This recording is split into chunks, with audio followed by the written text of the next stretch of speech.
The wait is over. It is time to get ourselves ready for the finals here in round 4 of the Inf1nity IAME Series Asia 2025 here on the Bira International Kart Circuit in Pattaya City in the land of smiles. Thailand has welcomed us back with open arms and very exciting race battles. This is the crunch time now because we are going to get ourselves into the point where these fantastic trophies are now going to be presented to our drivers, and we've got 50 of them to give out. We've obviously got the competition for IAME Series Thailand, and as well as that, we've got the trophies for IAME Series Asia. Walk away with one of these and you are one of the racing gods of the weekend, but it is so competitive to get us up to that point. It's going to be a big challenge for all of our contenders to get there. Andrea Galimberti starting pole position in the Junior X30 final. It's going to be Jake Astecki going off the grid in pole position in the Cadets, and in the Masters it is going to be Harith bin Zadalo, now with 2 wins in his pocket, that will go off the front end of the grid. We're still awaiting confirmation of pole position in Senior X30. My bet is it's going to be Kimi Chan, but it is very, very hard to predict, and we're going to have a very busy day at the office waiting for everything to unfold. I'm going to see if we can grab a quick word with a couple of the drivers before we go into the finals. It's going to be very exciting, and of course, as always, the drivers will venture out onto the starting grid where we will set the race up. Of course, at the moment, we've got the True Vision's SKT drivers currently doing their thing. They are the academy drivers from the Royal Automobile Association of Thailand. They've been battling themselves away over the course of the week. And I want to grab a word with the man who's going to be starting from pole in the Cadets. Jake is standing beside me. Jake, you were a little bit nervous coming into Thailand, but here you are and starting from the front row of the grid. How's the weekend been from your perspective? Not that bad this weekend. We got knocked down in the heats, but we made our way up. Kart feels fast, so hopefully we can get it done. So what's been the real difference from yesterday to this morning? What did you guys work on overnight? Just have a good dinner and get the job done tomorrow, which is today.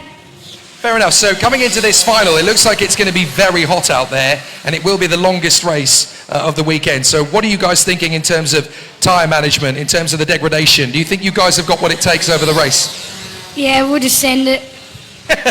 Cheers, Jay. Thank you, mate. Thank you. Always very short on words, but straight to the point. Love it. So Jake Astecki is just going to send it in the final. Love it. So we've got a bit of a busy hubbub now as everybody's just starting to look over the notice board just over here to the far side. We're going to get a few more contenders to put on a good show. Great to see some of the new faces that have been part of it. A little bit of a spectacle down here as everybody's been getting themselves ready. They've obviously got a timing screen and the live stream that they can be watching along, as well as having all of the updates on the notice board. That's how the drivers and the teams know what's official and what's not. If it's on that board, then it's official. And I think we're just actually getting a posting of what the top spot is going to be for the seniors. So we're going to get it as it happens, as it goes on the board.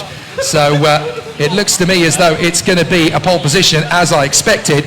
No, it's not going to be Kimi Chan by the look of it. I think it's actually going to be Toby Gale that gets the pole position for the final from Kimi Chan. So that is going to be a fascinating front row of the starting grid then between Toby Gale and Kimi Chan. I am so excited for that Senior X30 final a little bit later on in the day. Mind you though, the True Vision's karts are going to be finishing off on the grid, and the second they finish off, then we will be able to go to the starting grid ready for an exciting battle. Don't forget, we've got 4 races coming up in the Junior, the Cadet and Cadet Rookie, the Master and the Senior X30, and this is going to be the fight for the victory in the 4th round of our 2025 campaign. We've only got a few chances left for these drivers to bang in some big points. One man I actually want to grab a word with before he disappears is the Master X30 driver Ian Willock. Ian, you've been putting on a great show in your first weekend, so nearly got the victory there in the Superheat. How have you been finding it over the 2 days? The X30 Championship has been very welcoming, and the racing has been extremely fun and really close. I think the drivers in the Masters are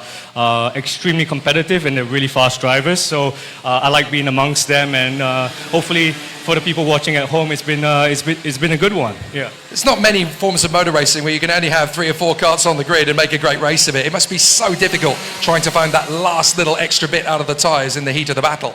Yeah, everybody's basically running the same pace, so I think it's going to come down to whoever has the most stamina right at the end, because as long as my plan is just to keep it close and then see where the chips fall at the end of the day. Yeah. It does kind of look like over the first 3 races you've been there or thereabouts with just a little more time needed. Going into the final, longest race, is that what's going to make the difference, do you think? I believe so, because it's 18 laps, right? 10 laps in this heat and these karts will, it's extremely difficult already, so you add another 8 laps onto that, right? It's you know, you lose 2 kilos of body weight at the end of it. So let's see how it goes. Hopefully I make a good start this time. My starts have been horrific so far, right? So if I can make a decent start, well, slide into the second place and let's see how it goes. Yeah. Well, I'm sure everybody back home in Singapore is cheering you on. Good luck for the final. Thank you very much. Hopefully it's a good one. We hope it is too. Cheers, Ian. Thanks for talking to us. Ready ahead of what's going to be a really exciting Master X30 final, even with only 4 karts on the grid. That's going to be a really exciting battle. Few more people to try and grab a word with before we go into the action. You can see a few of the drivers there just trying to get an idea as to where they're going to be starting now that that Senior X30 result has been posted. A couple of drivers checking over things. Didi Sir is there in the middle of that mix there. Also, Max Schillink's father, York, is just trying to get an idea as to where young Max is going to be starting. He's actually made amazing progress, qualified 20th. He'll be starting the X30 Cadet final all the way up in 11th position. I want to grab a quick word with this man, actually, Libin Lewis Kennard. Libin, this has been an amazing weekend for you. You've never really been at the front before, and this weekend you're fighting for the victory. What's been the difference? How have you guys turned this around? Motivation. Fair enough. So going into the final, how difficult is it going to be going that fast for that long? Not really. I'm just trying to put my foot in and overtake Jay. Good man. I'm going to let you go and prepare for it. Good luck. Liv and Lewis Kennard. Again, these cadets don't say much, but they don't need to. They know exactly what to do when they get themselves in the kart with the right foot firmly planted. It's going to be a very tough final for everybody. Let's grab a quick word actually with Didi Sir, who's been very strong in her return. We missed you for the first 3 rounds in Malaysia, Didi, but coming straight back in on a circuit you know well, and you were right up in the top 5 in qualifying. That must have been a real confidence booster. Yeah. I don't know. I didn't think it would go that. Like, qualifying was good, but the heats were like disappointing. So how difficult is it then to go from finding great pace in 1 lap in qualifying to then mixing it with these guys in the X30 seniors, because they are really rough and tumble out there? I guess like I have to do more races to get more experience. Like they're more experienced than me, so for sure I need to like learn more and stuff. So it's going to be a difficult race for you starting where you are in the final, but is the stamina of trying to make the tyres last at 18 laps, is that something that can work in your favour perhaps? I think, wait, what was your question? To try and get the tyres to go as long into the race for 18 laps? Yeah, I think I'll be able to manage it as long as I like don't scrub the tires too much. Okay, well, it's great to welcome you back into the paddock. Good luck and hopefully you finish strong. Thank you. Great to hear from Didi Sir, one of the faster drivers in Senior X30. Right, we're going to take a quick pause and we'll get ready for the finals. It's going to be very, very exciting. So now we have the thrill of the action as the juniors are getting themselves onto the starting grid, and it really is going to be an exciting battle from the outset. The juniors making their way into their grid positions with an exciting battle in prospect. Pole position for the Italian stallion Andrea Galimberti after what's been an incredibly tough weekend so far. And alongside him on the front row of the grid, the championship leader in Junior X30. I'm going to have a quick word with him while he's here trying to keep cool. Conrad, it's been a tough one this weekend, but second on the grid going into the final. That can't be too shabby, right? Yeah, qualifying wasn't ideal, but I think second place starting for the finals is pretty good, and that's definitely we can win from there. You managed to prove in the superheat that you didn't have to worry too much on the start there. It's in the middle part of the race, looking after tyres. Do you guys have the right ingredients to make this work? Yeah, I think in the superheat the start wasn't ideal. Starting from the outside, we lost a couple of positions, but we showed that we could make that up, and that's what it's going to be about again, just pushing to make up as many positions as possible and get to the front quickly as possible. Okay, well good luck, Conrad. Hopefully it's a strong one for you. Thank you. Excellent stuff for the man in second on the grid. I'm going to come and find the man on pole position, Andrea Galimberti. Andrea, it's been a tough one, hasn't it, with so many people to race against, but what a great opportunity for you starting from pole position. What's the mindset going in? First lap, I'll try defending if people are behind, and I'll just push if together with other people and try to win. There's been a couple of issues with tyre management in the middle of the race. Now we've got the longest race of the weekend. Do you guys think you've sorted it out ready for the most important race of the weekend? Yeah, I think we've prepared very good. Okay, well good luck. Have an enjoyable race. Thank you. So obviously now he's going to join the rest of the competitors on the start line for the group picture. Everybody together on that main starting line. The 5-minute board goes up ahead of our race start. And what a fantastic array of drivers. 16 competitors drawn from all across the Asian Peninsula and even further afield than that. This is now truly, very nearly, IAME Asia Pacific now, isn't it? All we need is a couple of adventures into Australia and it's official. But we've certainly got a lot of Australian talent, as well as a few Europeans here mixing it up with the rest of the competitors. What a fantastic array of talent going into the Junior X30 battle. Even behind the front row of the grid, the ever-present Malaysian Leonardo Mori putting himself into 3rd position on the grid. I'd love to get a quick word with him before we get started as well, actually. 4th place on the grid as well for Danish Chen. So everybody gearing themselves up. I'm going to wait until Leonardo comes and joins me at his Cosmic. Leonardo Mori, what an incredible weekend for you so far. Fighting your way all the way back to the front, and now here you are on the 2nd row of the grid. Question is, has this car got what it takes for the entirety of the final? Yeah, we made a great comeback from 9th place, and hopefully everything goes well for this race. Considering how miserable it was at the tail end of yesterday morning, what have you guys been doing to turn this around? We've been trying different setups the whole weekend, and my driving, yeah. Excellent. Well, hopefully the final is going to give you what you want. Good luck. Thank you. Leonardo Mori, the Malaysian, hoping to put himself right at the sharp end. Everybody else already starting to get into the kart. So Danish Chen ready for an exciting battle. Don't forget, he actually won the final at the 1st round of the championship, so he knows how to get things done. Business end. Good to see Gu Haotian getting himself right into the mix this weekend in the junior category for the Muhua Motorsport team on the Formula K chassis. Definitely one to watch out for as we get ourselves ready for the final. He could be a bit of a dark horse for a podium here in the top 3. Of course, the top 5 get trophies in this category. And what about Narol Imjit-Panya? He's been there or thereabouts all the way through this event, and now he goes top 6 with his Dragon versus Senna inspired helmet. Looks absolutely incredible. And the Thai is going to be holding the flag high for the nation here, hoping to get a Thai victory on home soil. There's a lot of great opposition as well from Kian Shah, from Max Tse, and from the charging Sarah Kojima of the Philippines. There's going to be a lot of opposition from her as she tries to work herself back into the top 5. But it's the 2 big men on the front row of the Junior X30 starting grid.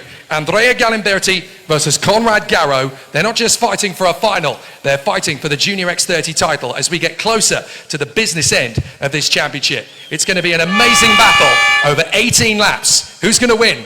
Let's find out. It's been a very tough fight all the way through this weekend. Parents and fans alike, this is the most difficult time to be a parent, I think, in the tension and the build-up ahead of these races when things get very stressful indeed. But this is where things can get very intense indeed, and we're really going to see some exciting duels for supremacy. So with everything now neatly poised, we should see a really tough battle developing in this final race of the Junior X30 contest. A lot still to do here, and a lot still to play out. But we'll find out whether it's going to be Galimberti or Garro, or will it be one of the other contenders chasing them down. Watch for Leonardo Mori. He's been getting quicker and quicker as the weekend progresses, and the Malaysian has a real chance to win this. Alongside Danish Chen, the winner of round 1, don't forget. But we've had Danish Chen, Conrad Garro, and Andrea Galimberti win finals so far this year. They're all going to be starting in the top 4. The other man in the equation is Leonardo Mori, and he could become the 4th different winner of a final in 2025. Here we go. The drivers depart from the grid for the 18 laps that will decide our Junior X30 champion today for round 4. And of course, the champion of round 4 takes us one step closer to the ultimate champion of the IAME Series Asia 2025. Here's the grid in full. Andrea Galimberti and Conrad Garro on the front row of the grid, then Leonardo Mori and Danish Chen, Gu Haotian and Narol Imjit-Panya, Kian Shah and Max Tse, from Sarah Kojima and Aryan Singh. Santok Singh is alongside Michael Lederer, Jack Larson's got time to make up alongside Chris Kasimsup, and then Zhuk Kaishin and Tianarit Janajatupat will complete the grid. They were stationary on the starting grid, of course, but it is going to be 2 by 2 for a rolling start as ever. And it's all down to Andrea Galimberti and Conrad Garro to set the pace. Got to set up the tyres, get heat into them, warming up the tyres and brakes to the optimum temperature to try and get the most out of them off this start. But it really is going to be ridiculously intense as our contenders are ready for an exciting showcase. So now, the Junior X30 showdown of the weekend. The final is only the race that matters, the only race that matters over the course of a tight weekend like this. So it's so important to make good use of it as Galimberti and Garrow hold the field to ransom. Galimberti, Garrow, Mori, Chen, Gu, Imjit Shah, Sir, Kojima, Singh, Ladera, Larson, Kasemsup, Zhu and Janujatupat, and we are racing up to the first start. Good start from the leader, Galimberti. Is Chen going to make his way through forward? Oh, it's a bit of a congestion for fourth position. Several karts losing ground there as they work their way out of it. So it's going to be Leonardo Mori who's crept into second place. But Garrow round the outside of him grabs his second position at turn 3. Fantastic from Conrad Garrow. Right when he needed to. He exerts himself in a P2. That is a championship winning move. And he's made it on the first lap of the 4th round final. Fantastic from Garrow, now starting to get after Andrea Galimberti with Mori in chase in 3rd position. Who's that in P4? Because it's certainly not Danish Chen, it's one of the Biralarts. I think that might be Kian Shah. So a fantastic start. As up the inside comes Sarah Kojima. Sarah Kojima is back in action. Fantastic from the Filipino. And she's now into 4th place as Danish Chen goes wheel to wheel with Kian Shah on the Stratos. So they will continue to battle away. The Stratos Biralart side by side with Danish Chen. And Kian Shah gets it round the outside in front of the Singaporean as the drivers battle their way through. But it is going to be a tight race from here on out as Galimberti has got a strong, solid lead in front of Garrow, Mori and Kojima. The fastest 4 drivers of the weekend are now in the first 4 positions in this race. And we are only on lap 2 out of 18. So this is going to be the toughest race of the weekend. Galimberti's got a big lead, but all that means is that he's got a lot of time to lose. Garrow 2nd, Mori 3rd, Kojima 4th, Shah 5th, Chen is 6th, and that's Narol Imjit trying to work his way up the inside.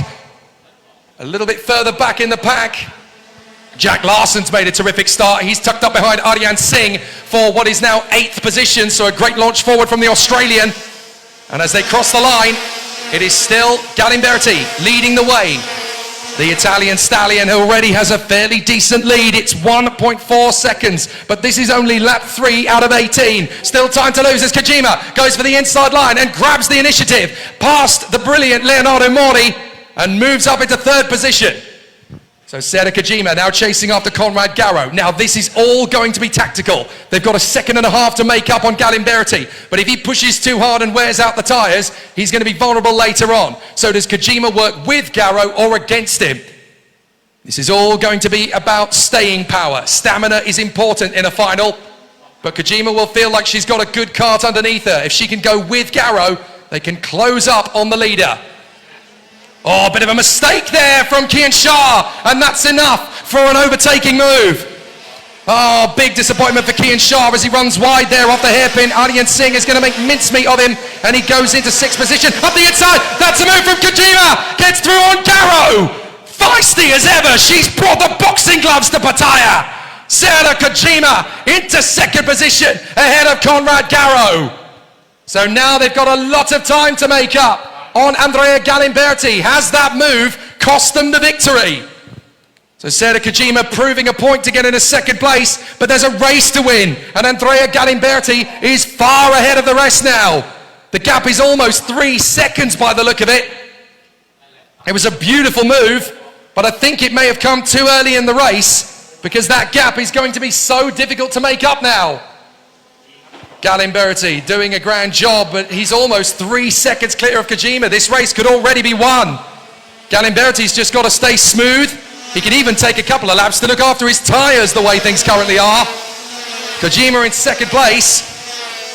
And the gap is 2.3 between Galimberti and Kojima. Garrow still holding on to 3rd place.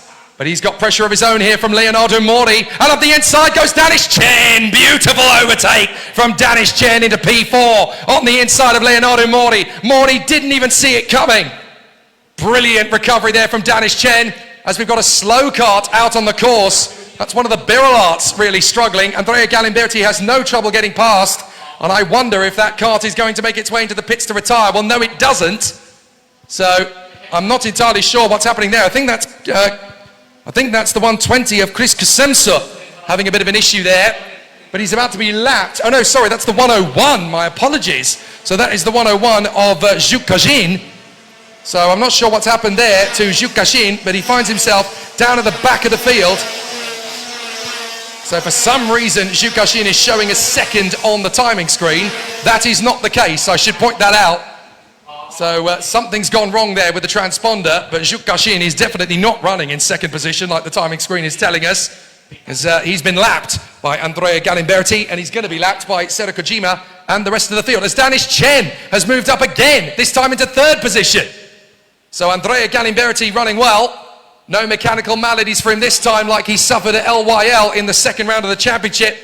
He is launching into the lead and definitely starting to kick on a pace. Now this is not that bad a news for the championship contenders here, because Galimberti of course has ground to make up in the championship fight.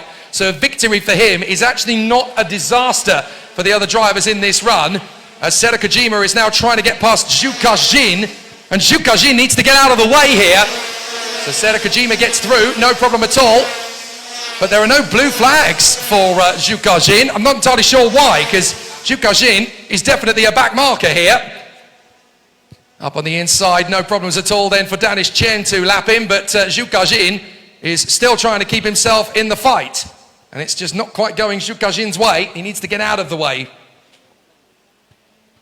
So Andrea Galimberti leads here with Sera Kojima under pressure now from Danish Chen. So the second place battle could still be on, as Andrea Galimberti is just driving exactly as he needs to. Fantastic work from Andrea Galimberti. Kojima second, Chen third, and Zhu Kajin is in the mix here with the leaders, but he's not getting out of the way. So this is not going as it should be going for the other contenders in the race. Zhu Kajin is causing himself a real problem. Black flag for Zhu Kajin. So black flag for the Chinese driver, Zhu Kajin. So everybody else is now going to storm past him on the inside line, but he's caused a real headache for the contenders in this race. Zhu Kajin is now going to lose ground to everybody in the battle. And I'm afraid the Chinese driver here has been black flagged, so he will have to come back to the pits. Rather than battling with the contenders in this race, he has been given the black flag. So very unfortunate for the Chinese driver, Zhu Kajin. What it has done is it's made the second place battle a bit more interesting, as Danish Chen has now got ahead of Sera Kojima. So Danish Chen is into P2. He's managed to get back past Sera Kojima. So a podium is still on here for Sera Kojima, as Leonardo Mori is closing up on Conrad Garrow.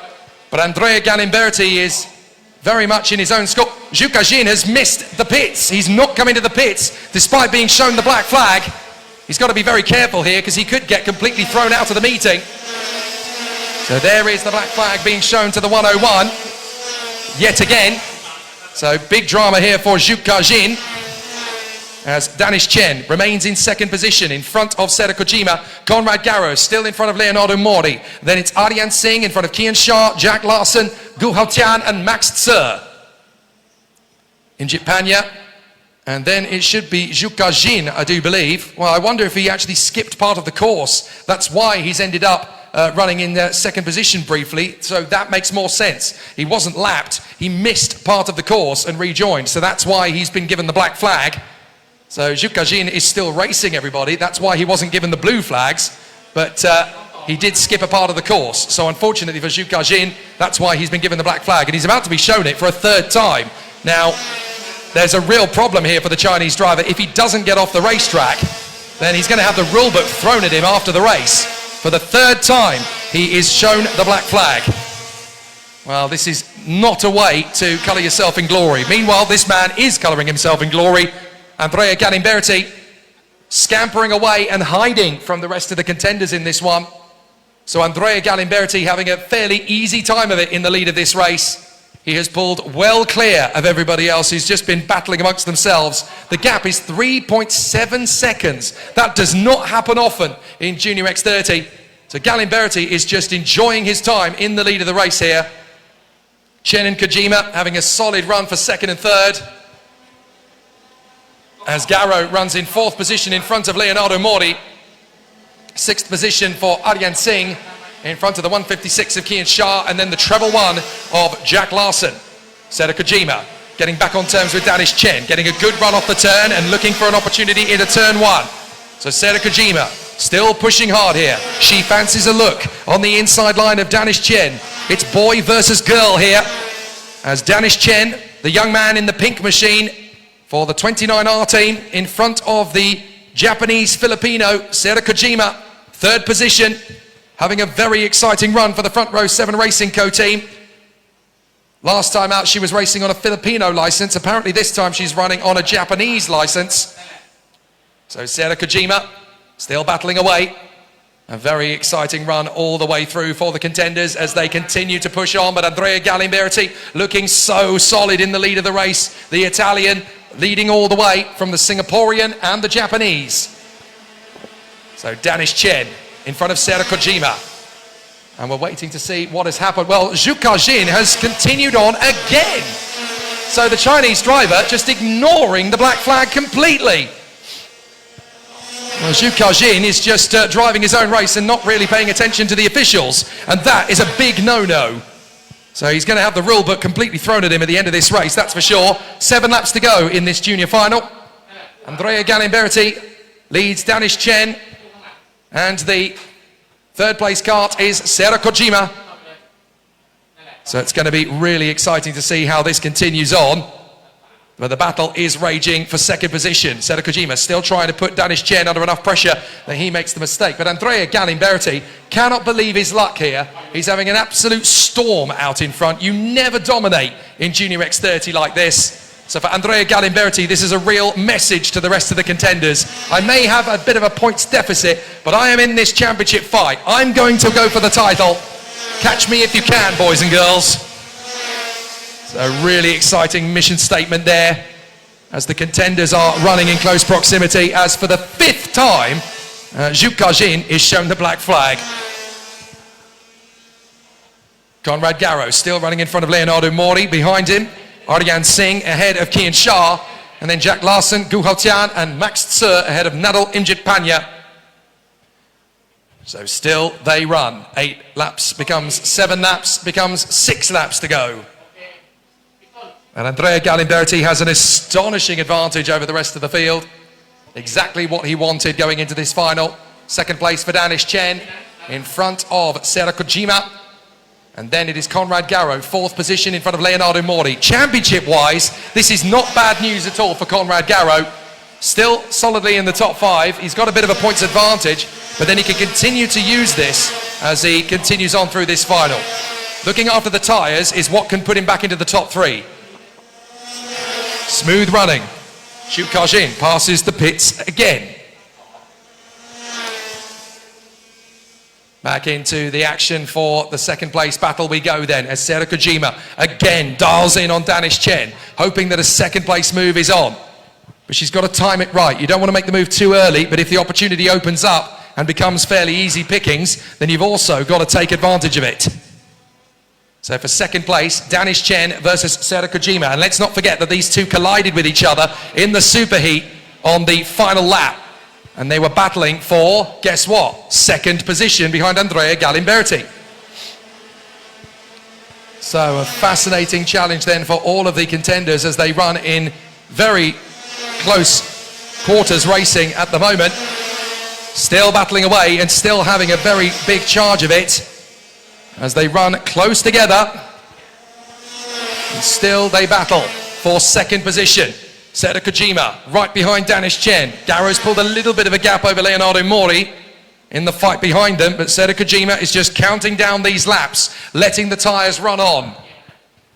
This could be a very close battle between Danish Chen and Seta Kojima. They've already had an amazing war between them already. That happened in the superheat, don't forget.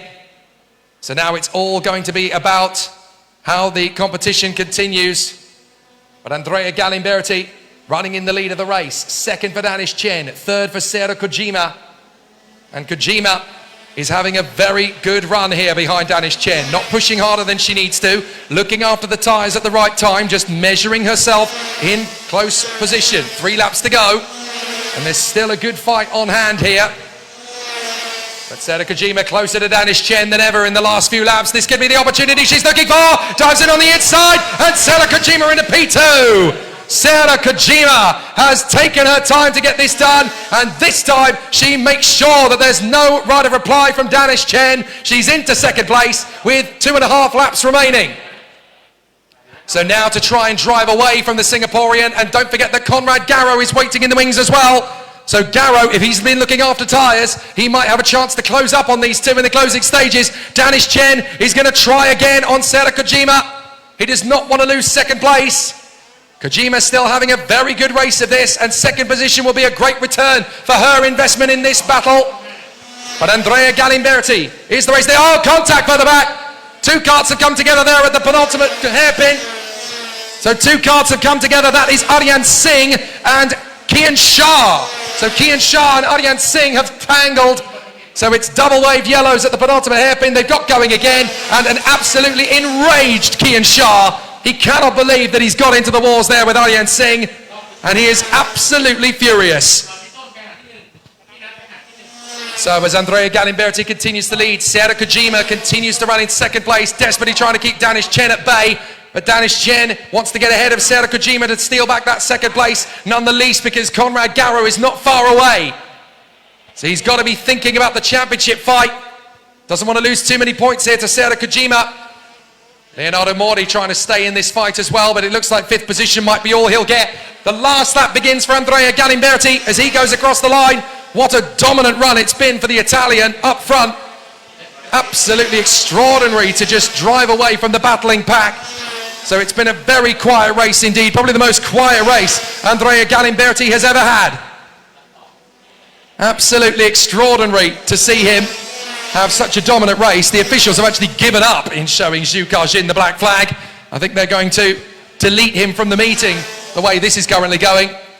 But Andrea Galimberti out in front has just been monstrous. It's been a fantastic conclusion for the Italian stallion as he works his way through the final part of the lap. He's had misery in LYL when he had a mechanical failure in the closing stages of the meeting to rob him of a chance of a victory. He bounced back at LYL round 3, and now he's got a chance to get closer in the championship fight than he's ever been before. This is the moment Andrea Galimberti's been waiting for all weekend. He wins at Bira in the final lap. He is dominant as Sarah Kojima holds off Danish Chen for second position. Third is Danish Chen, fourth is Conrad Garrow, and fifth is Leonardo Mordi. What a fantastic race all the way to the flag as we have the best ever finish for Andrea Galimberti, the best ever finish for Sarah Kojima, and another top 3 for Danish Chen with top 5s for Conrad Garrow and Leonardo Mordi. They will all walk away with a trophy, and deservedly so. So a Junior X30 final that promised a lot, delivered in spades, not in the way we expected, but certainly for the win, it was one-way traffic. Andrea Galimberti of the DRM team on his Paralin has been absolutely majestic. No defense needed. Absolutely dominant from start to finish for the Italian, ahead of the very impressive Sarah Kojima. Second position for the Japanese driver. What a charge forward. Some great highlights in that one. That first lap is what really gave Galimberti the victory in the end. The battles between Garrow, Chen, Kojima and Mordi as Galimberti just took the advantage, disappeared out in front and let it all go his way. A very strange race in Junior X30 as finals go. But Andrea Galimberti, undoubtedly the dominant force. Great performances though from Chen, Garrow and Mori, but they were all hoodwinked by Sarah Kojima, who gave it everything and put in a fantastic, flamboyant show to get into second place. First with the move on Garrow, and then when Chen worked his way through into second position, she had a little bit more in reserve to bounce back. Chen first made the move then on Leonardo Mordi, then again later on Conrad Garrow, and then again on the very impressive Sarah Kojima. But Zhu Kajin, unfortunately, missing part of the course, and as a result, he then ended up with a black flag, which he then ignored. So finishing 13th, but I don't think he'll be classified 13th somehow. So the contenders are now going to get themselves back into the pits and chill out after a very exhausting race. And a very great battle up front as Andrea Galimberti takes the win and Sarah Kojima fought doggedly to get the move on Danish Chen, and her move to get into second place was fantastic. She held off all the way to the line, but Andrea Galimberti, a worthy winner in Junior X30. Next up, it is the cadets and cadet rookies.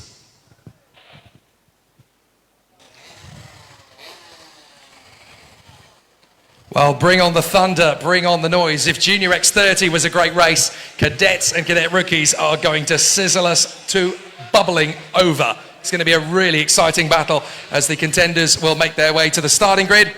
The photographer is calling everybody over to the start line. It's going to be very busy here because we have a capacity grid of 35 drivers, and here they come to the starting grid. Their mechanics bringing their machinery out. Look at everybody here just getting themselves into a great position. Incredible to see these guys, 8 to 12 years of age, don't forget, right at the start of their careers. Good to see you, babe, out on the grid. Everybody enjoying themselves here in Thailand. Some of them racing on home soil, some of them racing here for the very first time. But one thing we can tell you is that this is going to be a really close battle right to the finish of the weekend. And what a front row of the grid we are going to see. It's going to be some amazing battles ahead of us. One is really excited for the off, and there's a real hubbub of unexpectancy going into this one. Nobody's really sure what we can get from this particular race. But let's talk to the pole sitter very quickly before he goes to the start-finish line. Jake Kostecki, I'll get underneath the parasol. Oh, thanks, mate. Jake, you came in with a little bit of doubt, but here you are, ready for pole position. What's going to be the game plan going in?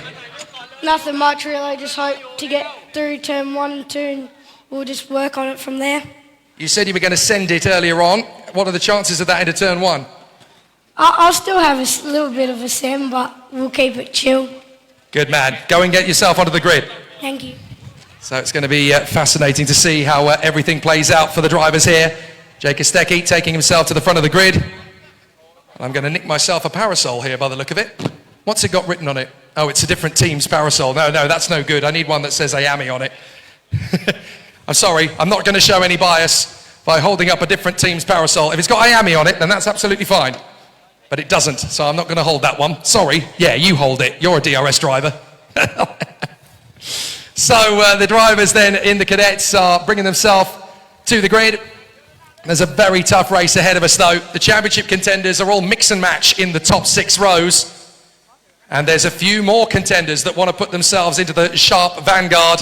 The local drivers here in Thailand know this place like their back garden. So they're trying to showcase themselves in the Inf1nity IAME Series Asia grid. But check out the squabble that we are going to see from these fantastic young race drivers. These boys and girls, 8 to 12 years of age, some of them competing at international competition for the very first time. And while he's on the starting grid, I'm actually going to grab a quick word with the race winner from Junior X30 because he's managed to make his way onto the grid prior to the cadet start.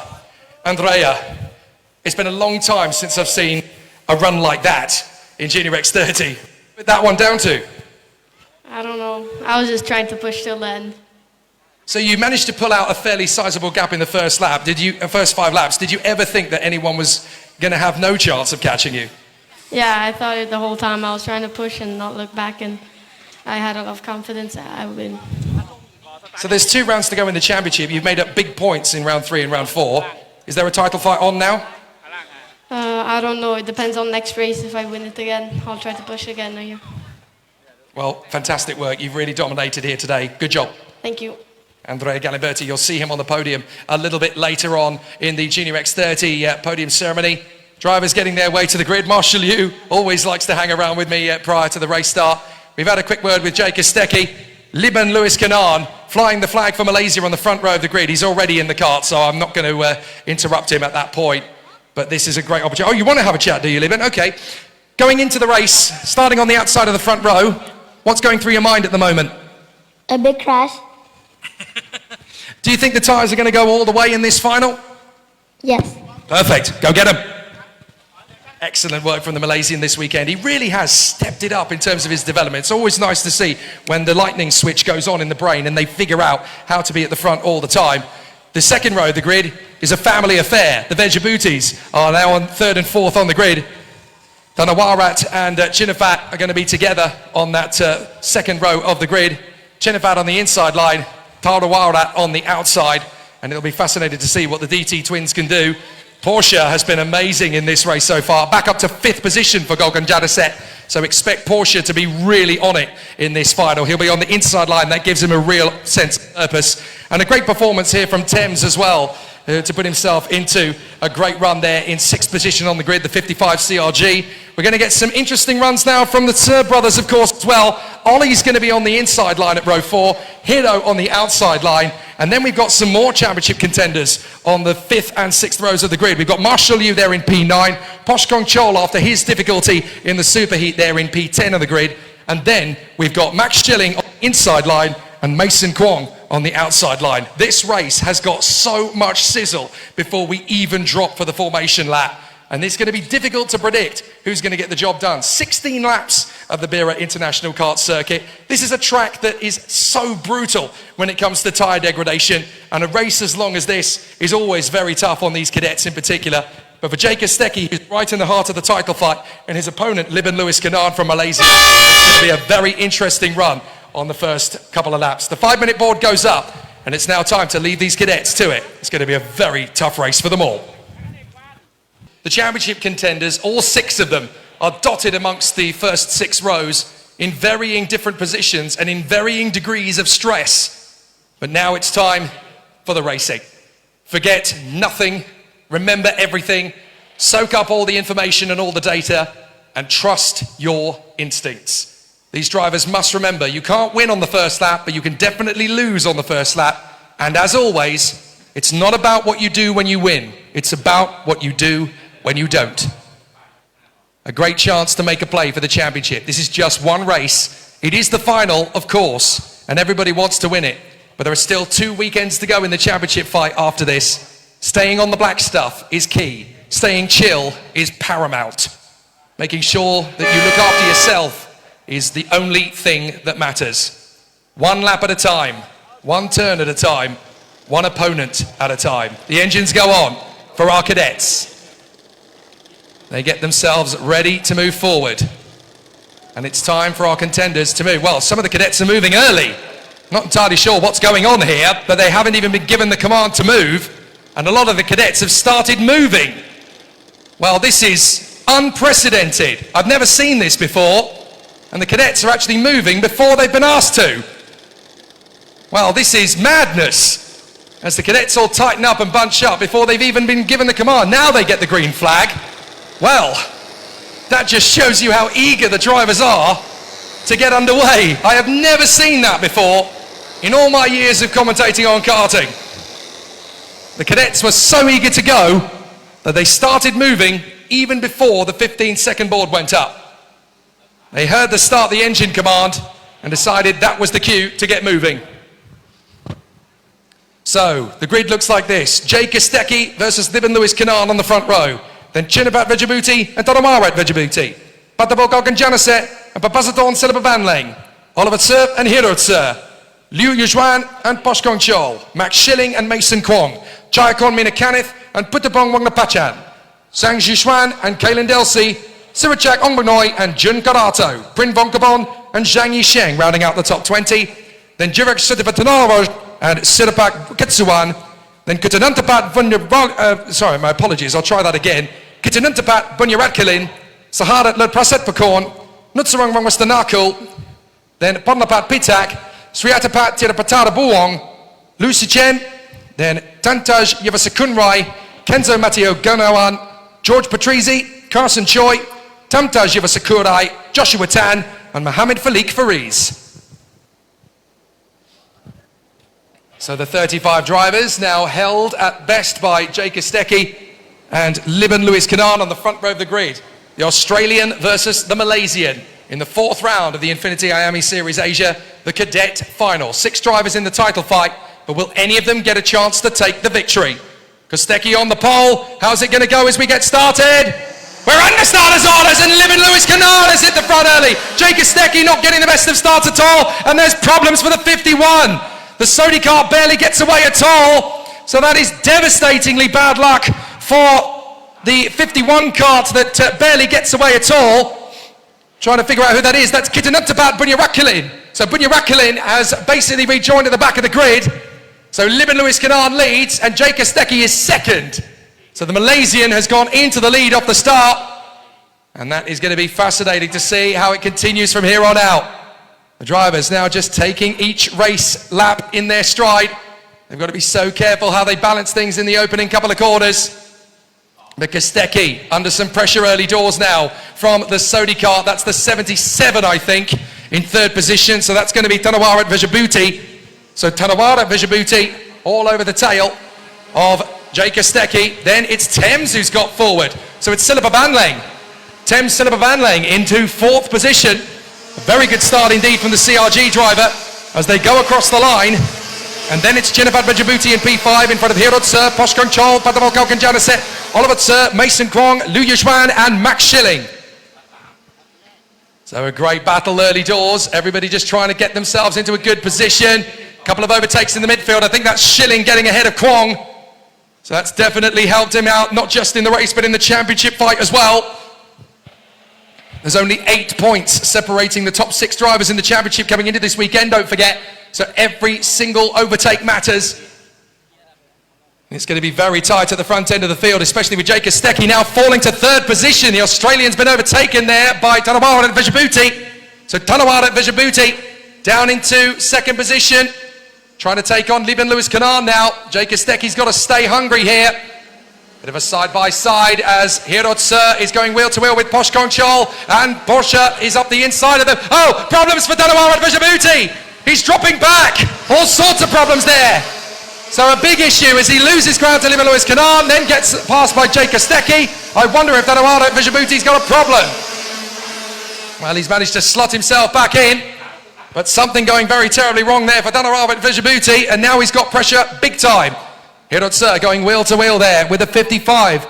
That is the CRG of Papasathon Silipa Banlang.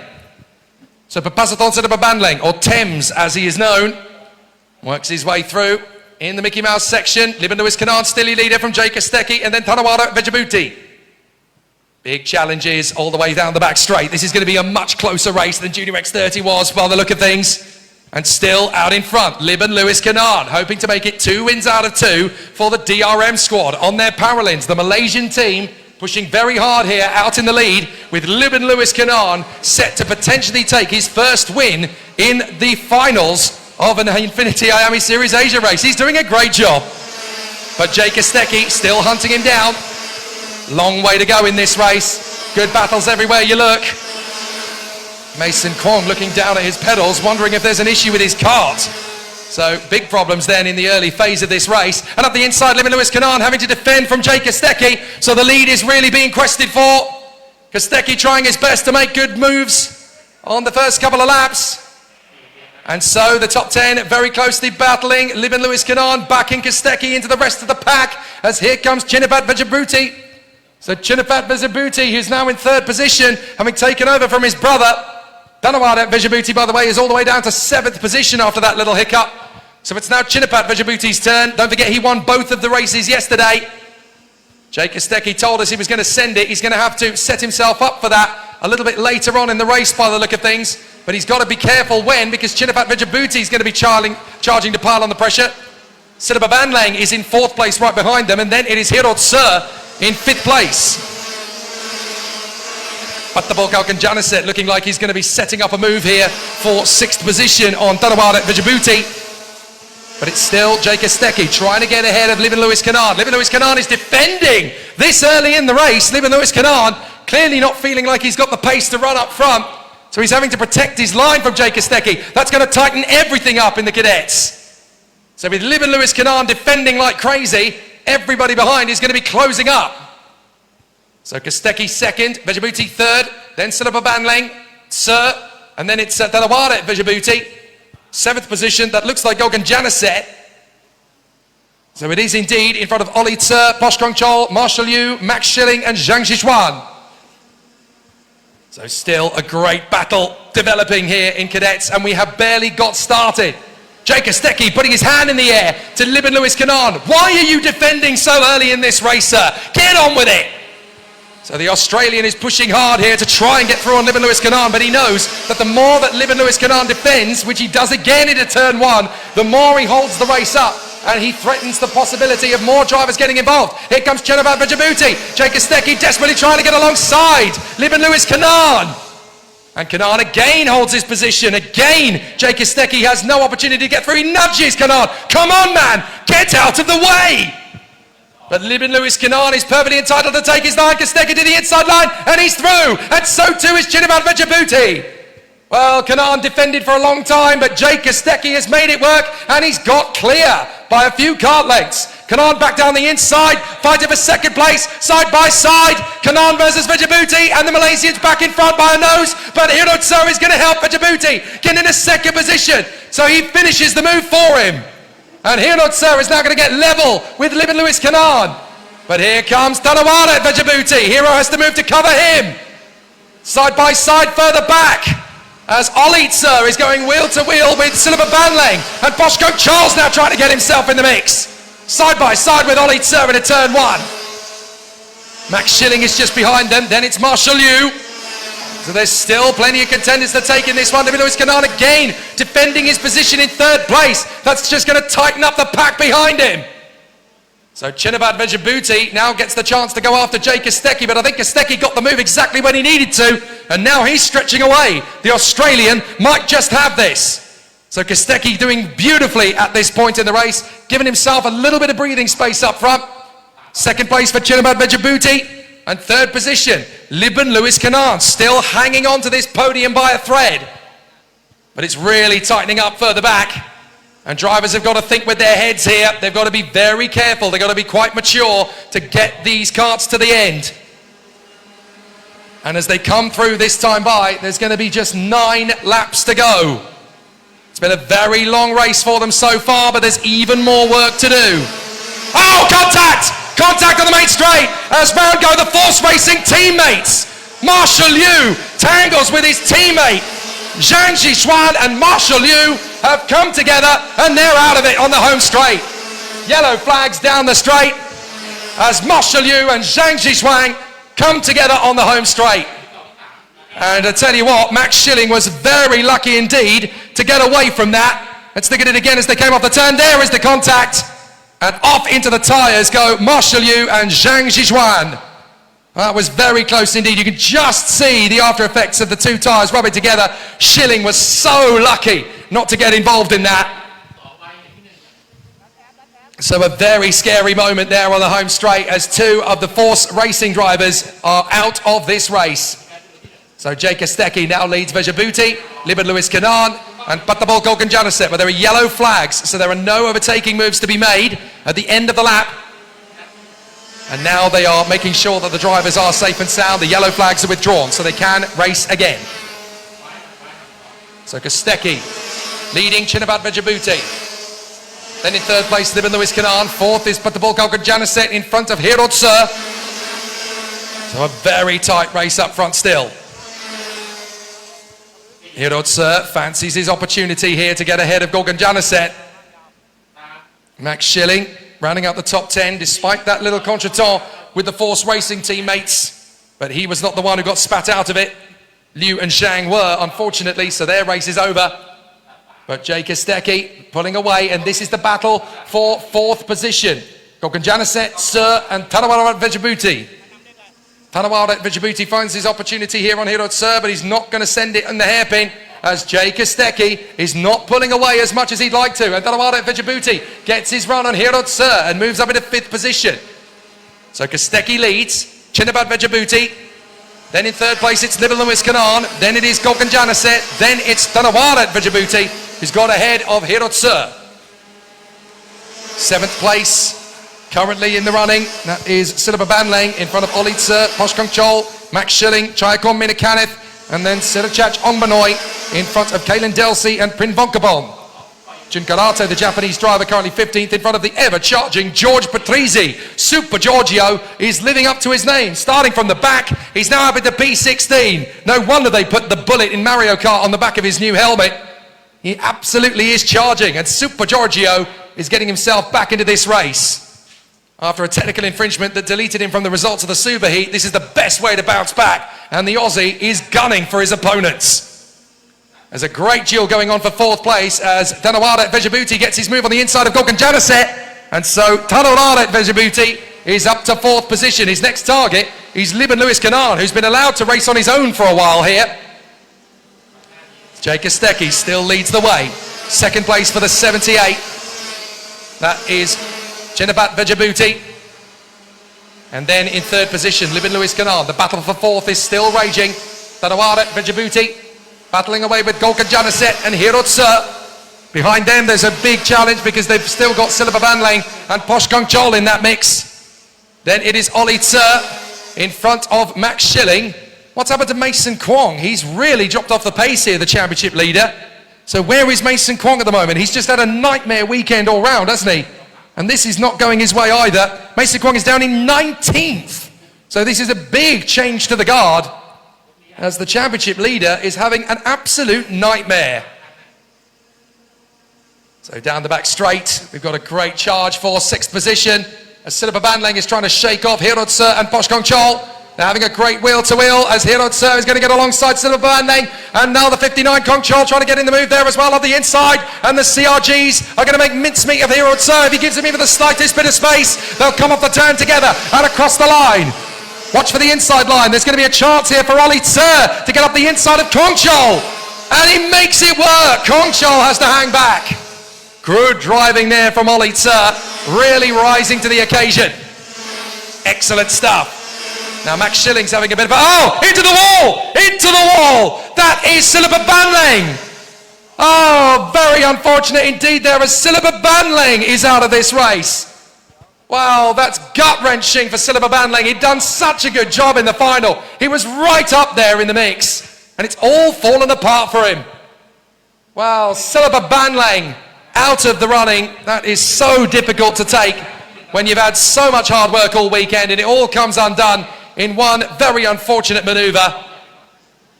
So out in front, it is Jay Kostecki, the Australian doing a grand job here. 2nd place for the Sodi cart of Chinabat Vejabuti. 3rd place for Liban Lewis Kanan. 4th place for Thanawara Vejabuti. There's a great duel going down the straight as the brothers are going wheel to wheel here.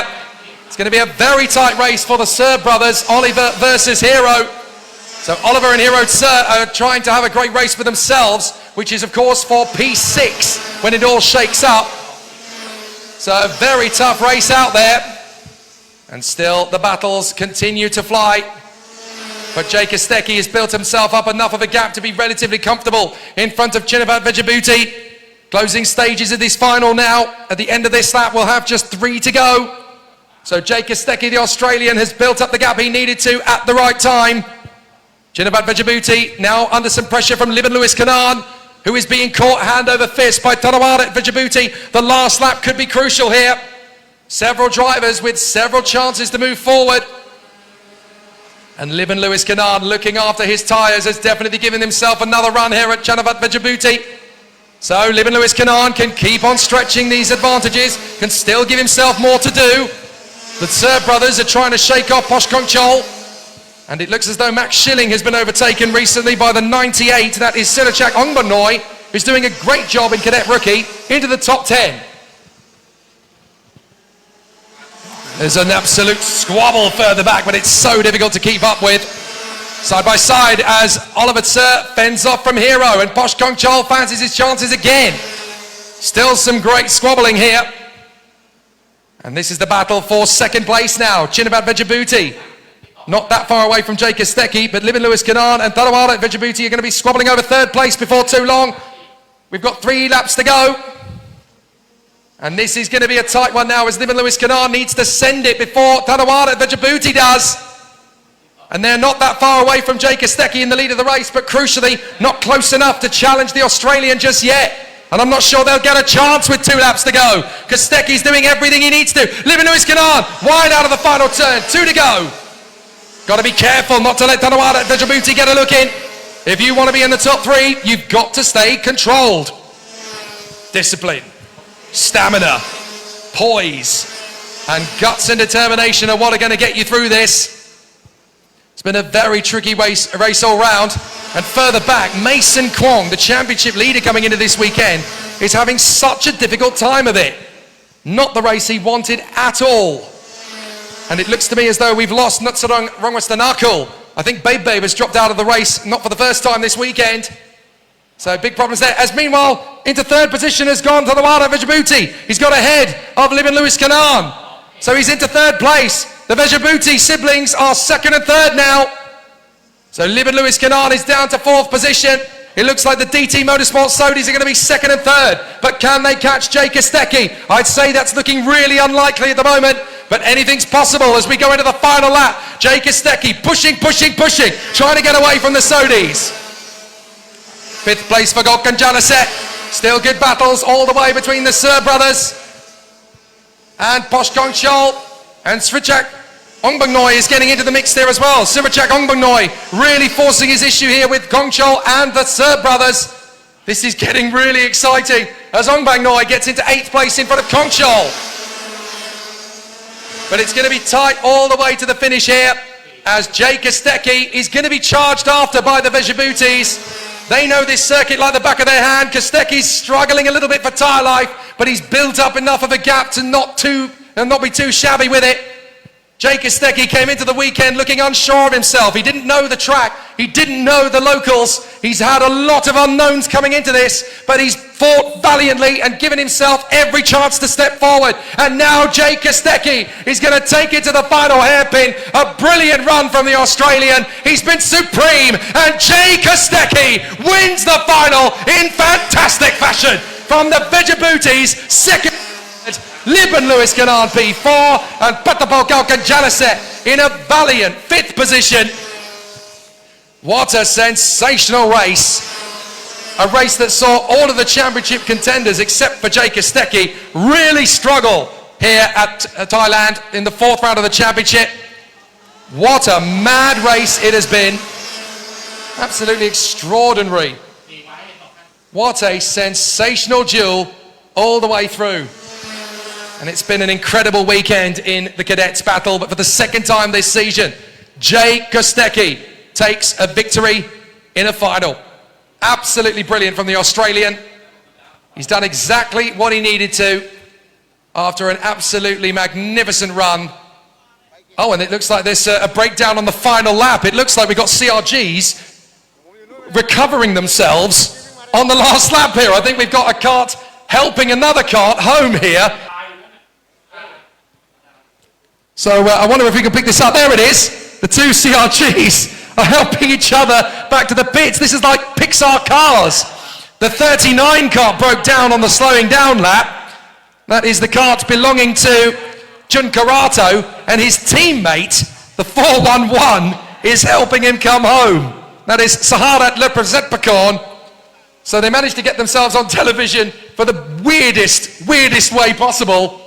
But that's straight out of the Disney Pixar Cars playbook. Absolutely incredible. That's teamwork. Jun Karato assisted home there in the end by his teammate Saharat Leprezetpakorn. That's absolutely incredible. What a great end to a thrilling race. So really exciting stuff here, and proof in the pudding that no matter what in this sport, you can race hard, you can race fair, you can race valiantly, but there is still a great spirit of competition between these youngsters. And after the gates, there's no mates, but as soon as the checkered flag drops, they're all friends again. Absolutely amazing stuff here at Bira in the 4th round of the Inf1nity IAME Series Asia. Great racing all the way. Jay Kostecki coming through for the victory for the second time this year in a final, and that might put him into the lead of the championship when all of the calculator numbers have been crunched. But it certainly gives us a great fight in the championship moving forward. There's still a lot to do, and there's still a lot to discuss. But it's been really exciting to see how everybody's gone. So we're going to see a really great run for everybody in the next 2 finals. We've got the Masters and the Seniors coming up next, of course. And the Masters quartet have already given us 3 sizzling races. Despite there only being 4 of them, they've made it nose to tail all the way. And I've got a feeling we're going to get a similar story in the final. But for Jay Kostecki, it's glory for the Australian. Whew. Some really tough races so far then here in the Infinity IAME Series Asia 2025. Round 4 here in Thailand, the land of smiles. And I tell you what, there's been a handful of smiles across the first 2 races, but a lot of exhaustion amongst the junior and cadet finals. We've got the Masters final coming up. Just 4 drivers will make their way out onto the course, and then we will have the battle royale of the weekend. Senior X30 has been extraordinary. Jay, come and have a word with me. The cadet winner. You managed to get a pretty sizable gap in the early stages once you got ahead, but you managed to control the pace. What was it like trying to look after the tyres in the middle of the race? Well, I think I burned my tyres a bit too much in the middle, but we hang on for the rest of the race, which was good. It must be really exhausting here in Thailand. I mean, Malaysia's a fairly similar type of condition, but just what is the difference like? You've won at Malaysia, you've won at Thailand. What's the difference in these 2 circuits at the limit? This circuit's definitely way harder to drive than Malaysia, and the Thai goes away a lot quicker. So looking at the way that your championship rivals went in that race, none of them are going to be on the podium with you, so that certainly helps out. Now that you've mastered this place once, can you do it again twice more? Hopefully we can do that, but we'll wait and see. You got a message for anybody watching back home as well? Nah, it's all good. It's all good. Thanks, Jay. Excellent performance and a great result for our cadet winner. I'm sure all the good messages will get there when he returns to Henley Brook, my apologies, in Western Australia. Hello to all of those of you watching down under. It's going to be a really exciting conclusion to the weekend now with our 2 finals that we have still to come. In the Master X30, even with 4 drivers, they're still going to give us an amazing show. We proved that last time out in LYL. We had 5 on the grid, and Darren Hollywood Formosa and his rivals gave us an amazing spectacle. Hollywood may have crossed the line in first, unfortunately being doctored in the end to second behind Wedasak Ayamchan. But I'm sure he's enjoying himself out in Venice at the moment. Ciao to Darren and his partner. I hope they're having a fantastic time in Italy. Shame you couldn't be with us for this one. But the Master X30 final is going to be next up on the bill. Senior X30 to come. And that really is the Battle Royale. If you're watching for the first time, or if you've been a regular viewer and you haven't quite hit the like, subscribe and notification bell buttons on your screens, then make sure you do. And you'll never miss a moment here in the Infinity IAME Series Asia. More races to come before we wrap up, but we have our first 2 final winners, Andrea Galimberti of Italy and Jay Kostecki of Australia. Who's going to join them? Let's find out.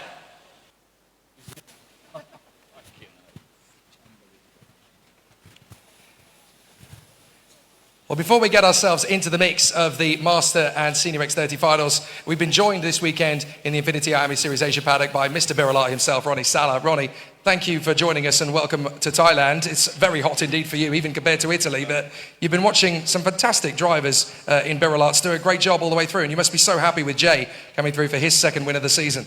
Yeah, I'm very happy. He did a very well race all the weekend, and especially in the final where he is able to managing almost all the race, leading without any mistakes and a good pace, and he drove very well, and very happy about him, and you know. Now, drivers and teams always speak about the competitive level in different regions around the world. You've obviously been one of the dominant forces in Europe over the last 10 years. What you've observed this weekend in the Asian scene, what can you tell us about the level of competition by comparison to the European circuit? First of all, the circuit, you know, is I know it's not a new one, but I like a lot the layout. You know, I think it's a mix of you know, small and fast corner, and you know, for the driver it's not so easy to be quick. And about the level of the driver, I think is you know, everywhere where you go there is a quite good level, and even there is you know, some driver per each class where they are quite good. And as you can see, the races are quite tight, and I think they are, you know, quite competitive driver even if they come in Europe. Condition will be different for sure, but you know, the level, I'm quite surprised how good they are. We've seen a lot of great talents from Asia come through into the international karting and car circuit over the years, come through this paddock, such as Bianca Bustamante, Akshay Bora. Obviously as well, we've seen a karting world champion come through the mix from Thailand. So there's plenty of opportunities for the talent to exert itself. Do you think it's not going to be too long before the Asian drivers are going to be essentially even on pace and equal to the European talent? I think so. You know, look at now the level that is growing. I think in not a long time we will have some good driver. that can be, very good and competitive. We will have, in our team for the next round of European, the two brothers Cadet, where they used to race also last year with another teams in few races in Europe, and they will do with us the last round of European and the World Championship. And I think they can show that they will be good even in Europe, and if they can race more consistently in Europe, for sure they will be ready even to win race very soon. You've got a senior final coming up with at least 4 of your drivers in the hunt for the victory in what's one of the most competitive senior X30 grids in the world. What do you think it's going to give us? I don't know, difficult. I don't want to say something before the race, but anyway, we will have a few drivers in the front, and I hope we can have a good result in the end. Fantastici. Grazie mille, Ronnie, and hope you're enjoying your time here. Yeah, thank you. Good to see Ronnie Sala here. Of course, I was talking about the former European junior champion Enzo Tarbanichko, who's actually racing in Monza this weekend in Euro Cup 3. Congratulations to his work so far as a Red Bull junior, starting in this very region. Right, let's go over to the grid for Master X30.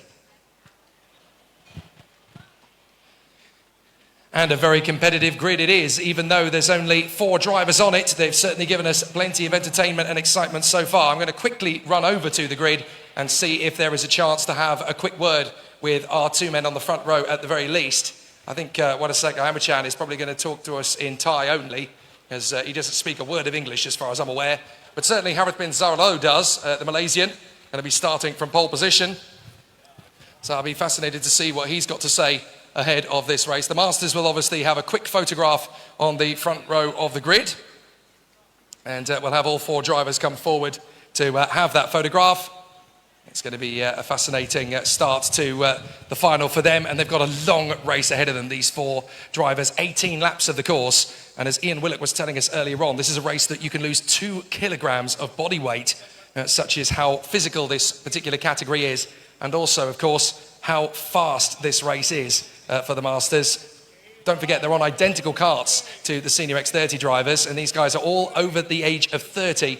So very competitive stuff. Let's have a quick word with our pole sitter, Harith bin Zaralo. It's been a tough one so far this weekend, but 2 wins out of 3. But this is the crucial one. How are you feeling? A bit nervous, but although it's a small grid, but quite a challenge to go through. Now, in 2 of the previous finals this year, you've been mixing it in amongst the Senior X30s. So to have your own final, how big a difference does it actually make to the hard work you guys have been putting in? Oh, not much, because bigger grid with plenty of options. Smaller grid will be more into focus, mentality, and a lot of stamina to work on. You managed to outpace Yamachan on 2 occasions. Willock really gave it to you as a tough competitor last time. What's it going to take to beat these guys? A lot of concentration and patience and, yeah, strong mentality. I'll say to that. I'll let you crack on with it. Good luck, my friend. Thank you so much. So as the drivers prepare for a very exciting activity on the grid, the 3-minute board has already gone up, I believe, but it's going to be very interesting. There may only be 4 drivers on this grid, but they are going to give us an amazing show. The Master X30 final is up next. But the Masters category has been incredibly competitive this weekend. After the first 2 finals, in junior, the winner Andrea Galimberti for DRM, and in the cadet, Jay Kostecki for the Bira Asia squad. Now it's time for a 3rd team to emerge as winners. None of the teams on this grid have taken a win in a final so far this weekend, so it's time to put up or shut up. It's going to be a very competitive race. So off we go. So far, we have had a victory for an Italian and a victory for an Australian in the final. Now it's time for a 3rd nation to step forward and sweep a victory. And it'll either be the Malaysian, Harith bin Zaralo, the Singaporean, Ian Willock, the Thai, Wadasak Yamchan, or the man from Hong Kong, Tam Yuk Ho. And it is very difficult to predict who it's going to be. For my money, we've essentially had potentially 3 different race winners over the course of this weekend. We've certainly got 3 men who are capable of getting the victory in this final. 2 wins out of 3 for Harith bin Zaralo, a win for Wadasak Yamchan, and so nearly a victory in the superheat for Ian Willock, with Tam Yuk Ho just trying to stay with them essentially through the course of this race.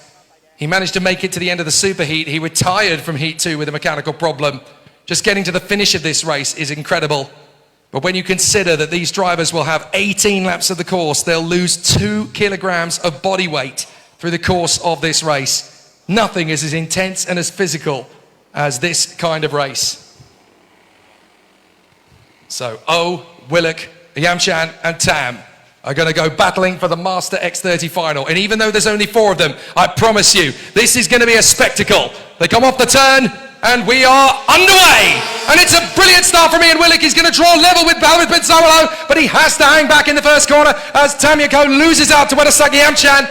A much better start for Ian Willock. He's into second position. Now he's got to try and fend off after the Malaysian, Harith bin Saralo, as he hangs on the inside line. Wedasaki Yamchan is trying to protect his position and then get up into a move for P2, but he's had to hang back, and he rolls off the power. So Harith bin Saralo has got himself a little bit of a breathing space now over Ian Willock, who is trying to do a decent job in this first lap to stay with, but for whatever reason, Willock is falling away a little bit here from Harith bin Saralo. And so the FR Racing Johor driver, Harith bin Zaralao, is leading at the moment. The Malaysian doing a great job in the Master X30 final, but Ian Willock has still got Wedasaki Yamchan and Tam Yako for company. So they run through. There's a little bit of daylight between Harith bin Zaralao and Ian Willock, but I don't think that's going to last for long. Through into the first corner. And that predicted rain that we were expected to get on Sunday is absolutely a distant memory now, as the leaders are charging away onto the far side of the circuit. Good run so far from Harith bin Zayed Al-O, running in front of Ian Willock. And Willock is actually struggling at this point. I'm not quite sure what's going wrong for the Singaporean, but he's not quite able to run with the Malaysian up front. So this is exactly what Harith bin Zayed Al-O was hoping for. He's got himself a lead, and there is some proper daylight between the two karts now. And Wedasaki Yamchan, the Thai driver for Top 1 Motorsport, is on the verge of getting ahead. He's got to be very patient to work his way further forward. But this is a long, long race. Do not think that it's going to be decided on lap 3, 4 or 5. This is going to be a long burn of a race, and this is all about stamina, patience and control. So the Tony karts up front of Harith bin Zaralo and the 391 of Ian Willock controlling the pace of this race at the moment. Then it is the Kart Republic belonging to the Top 1 Motorsport driver, Wedasaki Yamchan, doing a great job of trying to stay with them at the moment. Very tough stuff at the moment as the competitors are coming through into position. Oh, it looks like we're going to get a jump start penalty. The racers are going to be signaled to a jump start. That's Ian Willock. Ian Willock with the 391 is going to be given the jump start message on the pit straight. Oh, that is so devastating for Ian Willock. It looks as though he jumped the start. They're going to give him the command on this lap, and that is heartbreaking. That's going to cost him any chance, realistically, of taking the win, unless he can get ahead of Harith bin Zaralo and then check out to the tune of at least 5 seconds.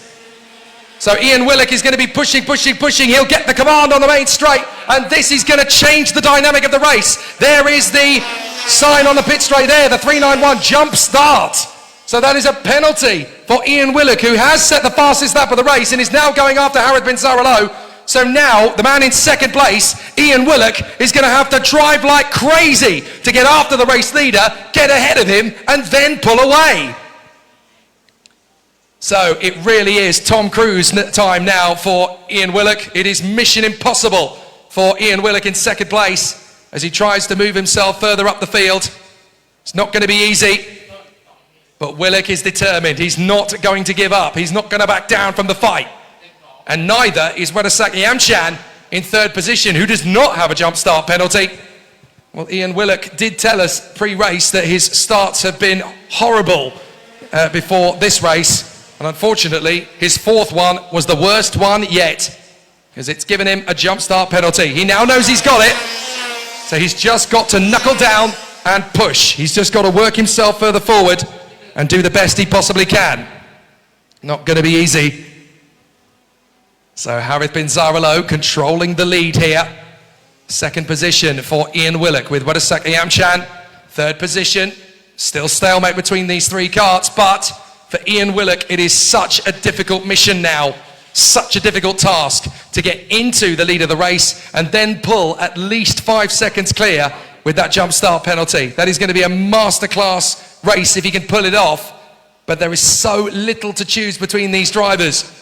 Harith bin Zaralo has got the new fastest lap of 57.0. Look at this. Ian Willock tightening up on Harith bin Zaralo. He knows the mission is going to be difficult. He knows he's got to catch up. He knows he's got to get ahead and then stretch away.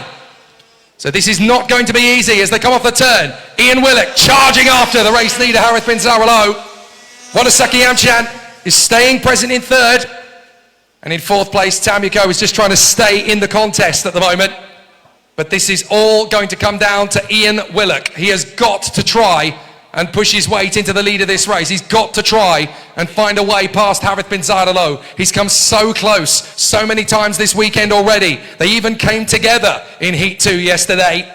But now there are no second chances. He's got to get ahead and pull clear. He's got to hope that his move on Harith bin Zaralo, if it ever comes, when it ever comes, will be enough to psych out the Malaysian and drop him back. And then if he and Wedasak Omachan start battling, that could be the moment for Ian Willock. He might be able, even with a jump start penalty, to take this win. But he's got to get inside Harith bin Zaralo's head to make it happen. So here they go. Ian Willock is really pushing it. And he's got to. He's got no choice. He's got to get into the lead and then pull at least 5 seconds clear, I think. It might even be 10, depending on what the official jump start penalty is. I think it's only 5, but I may be proven wrong on that. But certainly for Ian Willock, it's a nightmare scenario. He's got to take the lead, and he's got to hope that the drivers behind him will have a difficult time of it.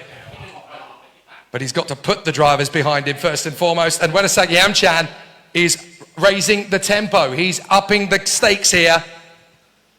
So Ian Willock has still got to hammer home his advantage as Tamyuk Ho is hanging on in 4th position. He's not giving up either. Just getting to the end of an 18-lap final if you're a Master X30 is quite an impressive task, especially for a great driver of the stature of Tamyuk Ho. Don't forget, the man from Hong Kong is competing at the top level here at the age of 52. He is the oldest driver in Master.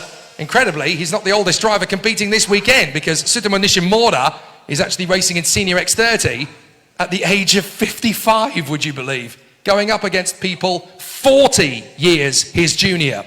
That is absolutely extraordinary.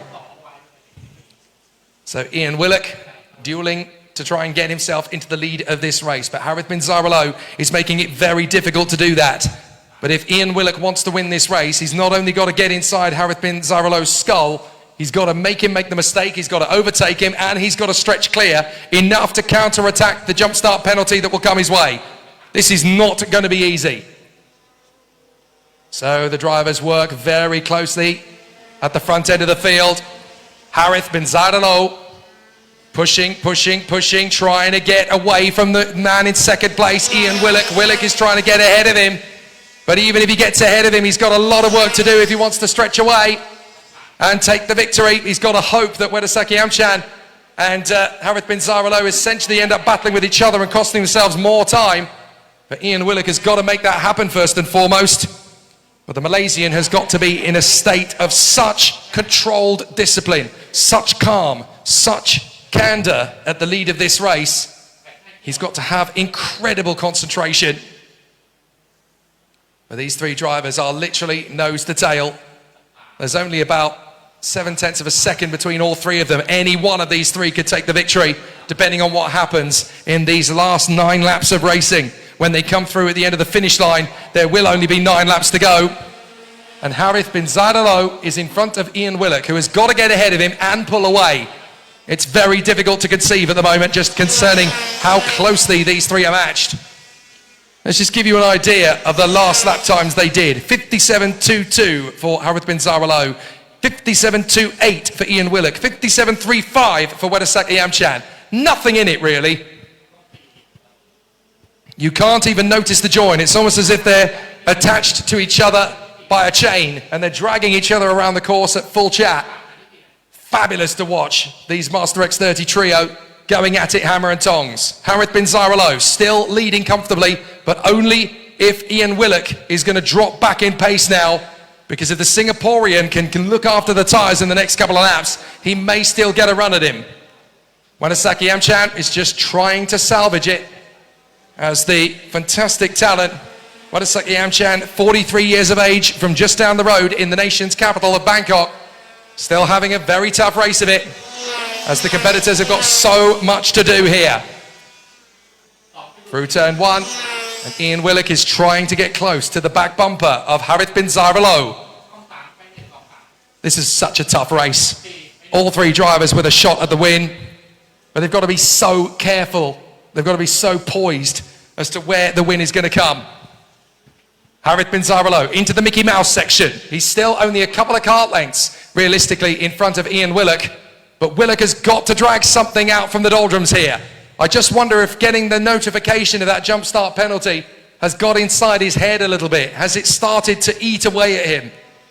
Because that's when you start making errors. That's when you start overdriving. It's when you start overcorrecting to try and tidy things up. And that's when the tyre wear can elevate. So out of the final turn, Harith bin Zaralo still being chased down by Ian Willock. They go across the line. Nothing in it at all on lap times between the three men. Harith bin Zaralo, 57.20. Ian Willock, 57.18. And then Wedasak Iamchan, 57.28. A tenth of a second covering all three of them on that last lap. There really is nothing to choose between them. But crucially, the Malaysian Harith bin Zaralo is doing exactly what he needs to do to win this final. Just keep his nerves and emotions in check. Look after the tyres, look after the kart, keep it balanced on every radius, keep it controlled at every apex. This is exactly what Harith bin Zaralo needs to do. And Ian Willock is running scared here in second place. He's got to keep pushing and find the opportunity to get inside the Malaysian's head and make him make the error, and then hope that he can pull away. That jump start penalty will not be helping Ian Willock at all. He's looking at third position at best here, just because of how hard Wedasak Iamchan is working to stay with them. So this race is essentially now going to be dictated by what Ian Willock can do, because at the moment Harith bin Zaralo is doing exactly what is necessary. But if Ian Willock can't get close enough to the Malaysian, then it doesn't make a difference. He can just guide himself neatly into position in the closing stages. This is exactly what he was hoping for, but it's been a very tough race all the way through. Not an easy duel. And it looks to me as though Ian Willock is just matching Harith bin Zaralo at every corner, of every apex, of every radius, of every lap. This is not going to be Ian Willock's day unless he can do something spectacular in the closing 5 laps. He is starting to get a little bit closer to Harith bin Zaralo, so it is up to him what he's able to do with these last 5 laps. Wedasak Iamchan is now starting to lose ground. Tamyako is still there, just wanting to reach the finish now. He's the only veteran, so of course he'll take the veteran trophy. But it is going to be an amazing duel to the end, as a game of wits between these two continues to grow. Harith bin Zaralo ahead of Ian Willock. Neither driver is making a mistake. Neither driver is really breaking down the other. And as a result, it looks like it's going to be a stalemate, which of course will end in Harith bin Zaralo's favour if it stays like this. We've had an Italian win. We've had an Australian win. Are we going to see a Malaysian win? Off the hairpin. Harith bin Zaralo cruelly missed out on the victory last time out and has not been able to take a victory in a final of the Masters so far this year. Alpesh Patel took the victory in the season opener at LYL. Wedasak Iamchan got it done in the previous 2 encounters at LYL. Now it's time for revenge from the Malaysian, as Harith bin Zaralo, who joined the Masters category this year, now has a chance to step up the attack and grab his first Masters win of 2025. It's going to be a very exciting final couple of laps for Ian Willock, but not if he can't get ahead of the Malaysian. He's really got to ramp it up. Has his tyres got anything more? He really is right on him now.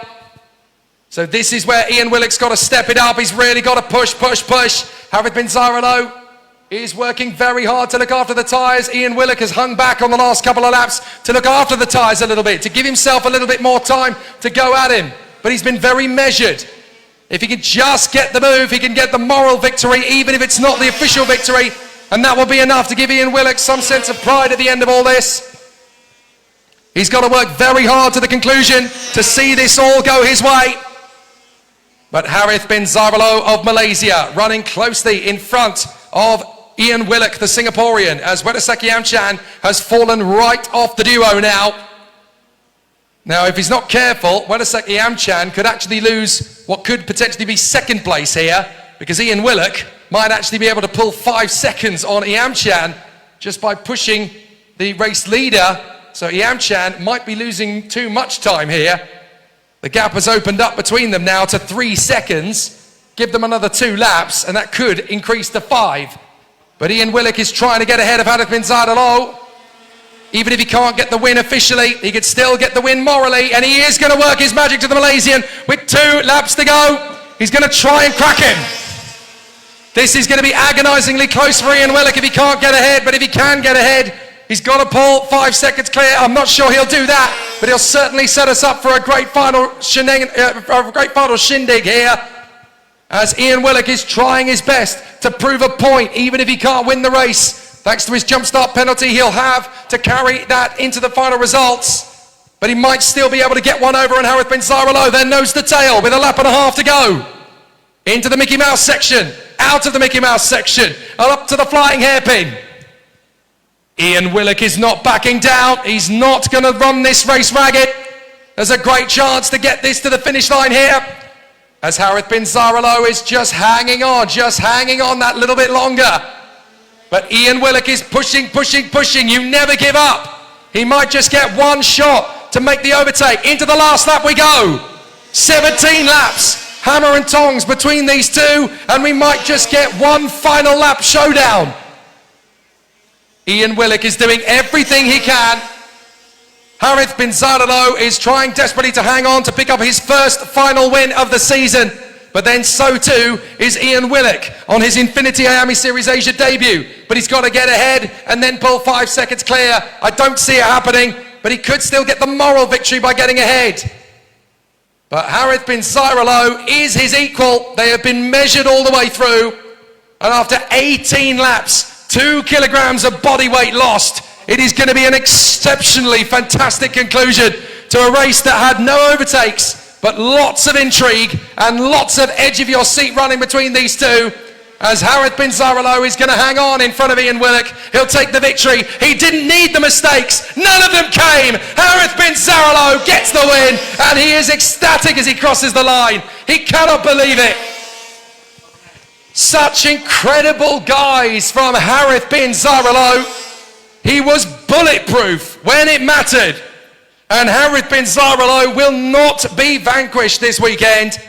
Absolutely fantastic. Willock will carry the penalty, but Harith bin Zaralo defeated him regardless. Absolutely wonderful drive. Serene, sublime, and absolutely sensational. So now 3 different nations have topped the podium. First Italy, then Australia, then Malaysia. Are we going to get a 4th nation in the final in Senior X30? We've got a lot of talent to come out onto the course, and there could still be a little bit of a tie celebration in the Senior X30 final. Certainly the local fans here will be very excited for that, with Toby Gale starting on pole position. Not just a home nation racer, but he lives not more than 25 minutes down the road from this particular circuit. This is virtually his motor racing back garden. And after 3 strong weekends in Malaysia, that was coupled with his academia, how he kept the focus and kept the results is very impressive indeed. And now he's in a title fight, and on his home turf for 3 finals in a row. The door opening for his opportunity. But then similarly, his brother, Austin Gale, has kept his points tally favourable. So he's got a chance to make it work in fantastic fashion too. But Harith bin Zaralo, the Malaysian, sublime, absolutely perfect in the Master X30 final. It's very difficult to achieve perfection, but Harith bin Zaralo got there. Magic. I'm going to have a quick word with the man who gets to start from pole position in the Senior X30 final just before we go to the grid. Toby, it's been a tough first 3 rounds of the championship, but your consistency is what's kept you in the title fight. Now you get to race on a circuit that you know like the back of your hand. What's the mindset going in from pole position? I'm quite confident, if I'm honest. You know, this is my doorstep. I live not too far from here. I've done thousands of laps and, you know where to place my car, and I'm confident that we can, see Bira on top this weekend. And you get an amazing sponge to learn from in Andrea Tedesco, one of the masters of this sport. What's it been like working with him week in, week out, taking all of those nuggets of information? It's been great, honestly. The immense support that he gives me just, keeps on driving me forward, motivates me, and I'm happy working with him. Hopefully he feels the same way back, and looking forward to see what we can do in the future together. At the start of last year, it was you winning a junior final and your brother Austin winning a senior final. Now you get to race against each other in this competition, but you've both shown incredible flashes of speed this weekend. Can it be a 1-2 perhaps? Yeah, for sure. That's the goal, really. We'll just see what fate decides in the end, but I'm sure Austin is going to be someone to look out for, really, but we'll just see what happens, really. Good luck. It's going to be a very tough race out there, but we know you've got what it takes. Go get them. Yeah, thank you. Excellent opportunity for Toby Gale on home turf. Everybody waiting up at the edge there, so we're going to make our way out onto the circuit. Do you know what? I'm not going to make you walk backwards. You've already had several things cannon into you over the course of the weekend, Ironman. But this starting grid has so much potential. 36 drivers on this grid from all across the Asian Peninsula, and this is going to be the toughest race of the weekend. 20 laps around this leviathan of a Colosseum. This is such a difficult race circuit for this championship as well. It's a completely different circuit to what we had at LYL, which is pretty much brand new. It's not even a year old. It's the longest karting circuit in Asia. It's a magnificent facility, brand new. This is old school. This has been here since the 1980s. All of the hard work and the fantastic, amazing work from the Royal Association, Automobile Thailand, and all of the amazing people behind me there in race control, from the timing screens to the officialdom to the race control to the people working the cameras, everybody putting this race event on, really pushing the limits of what a karting circuit event can be about. And it's been fantastic to see the growth and the potential growth as well of this championship, considering that last year we were struggling to get 50 karts on the grid in the entire weekend. Now we've pretty much doubled that in just 12 months. Incredible to see that this championship is just growing and growing all the time. By the end of the year, we could easily be knocking on the door of 150 entrants across the 4 categories. Don't forget, if you're a driver and you are watching along at home thinking, this is my kind of cup of tea, I'd quite like a trip to Thailand with a great race weekend in it, well, like, subscribe and hit the notification bell. Find us on social media as well, IAME Series Asia, and of course, the website, IAMESeriesAsia.com. Get your entries in. There's still some great opportunities to come racing, not just here in Thailand, but we've also got a very exciting event coming up that's going to be announced on social media in the coming days for another great event at the end of the season at another location. And of course, this part of the world is going to have a great event for racing drivers moving up the ladder as well, because we've got the FIA Karting Arrive and Drive Cup that was announced a couple of weeks ago at the Malaysian new circuit LYL. So a lot to be talking about at this point of the season. But we've still got the Senior X30 drivers. They will work their way out onto the circuit. And this does kind of have a sort of a Formula One pre-grid feel about it. There are so many great talents that we're going to see on this starting grid. The Gale brothers, Toby and Austin, fighting at the top end of the championship. Yuka Po trying to give the Explorer chassis their first ever win at international competition level, the first ever Chinese chassis at international racing level of this kind. Kai Burke, the Australian, coming in as the pretender to the Asian scene and giving the Bira Asia team so much excitement. Kimi Chan, the reigning champion for DRM, in and out, shaking it all about through the season, and every time he comes back, he still has that formidable, incredible pace. And of course, last year's junior champion, Zadiev Raikal, who still has incredible potential in this class, but all of that is going to be riding out in this amazing battle. Now, since he's walked his way to the grid, we had a chat with Toby Gale. Let's have a word with Austin Gale as he gets himself ready for an exciting race ahead. Austin, just over 12 months ago, we had a Senior X30 final. You were the king of that. It's going to be a tough one to do this time, isn't it? Yeah, it's going to be really tough, especially because the whole top 10 are always fighting for the win. So going into this, it's no one really knows who's going to win, really. It's not like a standard Asian race, so it makes it really fun and really fun for the crowd. For those who weren't watching IAME Series Asia last year, just tell us how big a difference racing at Senior X30 has become in the last 12 months. Well, yeah, I mean, now we've got a full grid of 36, and of course in qualifying we had to split the grid because there were so many. But last year it was not that many compared to this year, so the level's higher, the racing's better, everything's better. Do you think you've had to raise your game as well as a driver, the intensity having to elevate itself to keep up with the top 5? Yeah, of course. It's been so hard to be in the top 5 consistently across the 4 rounds we've raced, and yeah, it's a lot more challenging. 20 laps of this place, you can lose anywhere up to 2 kilograms of body weight. That must be so physical when you're out there just trying to manage tyres and manage your mindset. Yeah, I mean, going throughout the race, you've got to be really consistent, especially losing that 2 kilos of water weight, which is what it is. But also, hydration before the race is really important because without that focus in the race, you've got nothing. So, you know, yeah, the level's so high, you've always got to be laser focused. Well, I'll let you go to your grid position. Good luck, Austin. Have a good one. Thank you. It's going to be so difficult to predict this one. I'm going to see if we can have a word with a couple of the other drivers just before they go to their photograph, because there's a lot of competition on this grid. First and foremost, let's have a word with a man from Hong Kong who's going to be riding on the front row of the grid, Kimmy Chan. Kimmy, let's have a quick conversation. You were not meant to be racing this weekend, but you managed to come back in and have a go anyway. And here you are on the front row of the grid. What's your mindset going in? No, I'm not here for the entire championship, so if I can go for the win, I'll definitely go for it, but just see whatever happens in the final. 20 laps of this place is never easy, but as the reigning champion, you probably have a few tips to give to people, but how tough is it going to be compared to any of the finals last year? I mean, last year, there wasn't as much people here, not as much grip on the track as well, so it's not too tiring, but it's more than just physical, it's also on the mental side, so you can't make any mistakes, and yeah, just have to be focused for the entire 20 laps. Well, good luck for the race ahead. Hopefully it's a strong one for you. Have a good one. Thank you. So to the photo, the drivers will go. All of the Senior X30 competitors gearing themselves up ready. And they come from all different walks of life, this grid. They can enter at 14 and they can stop whenever they choose. We've got drivers aged 14 on this grid, and we've got one driver who is competing in Senior X30 at the age of 55 and still competitive.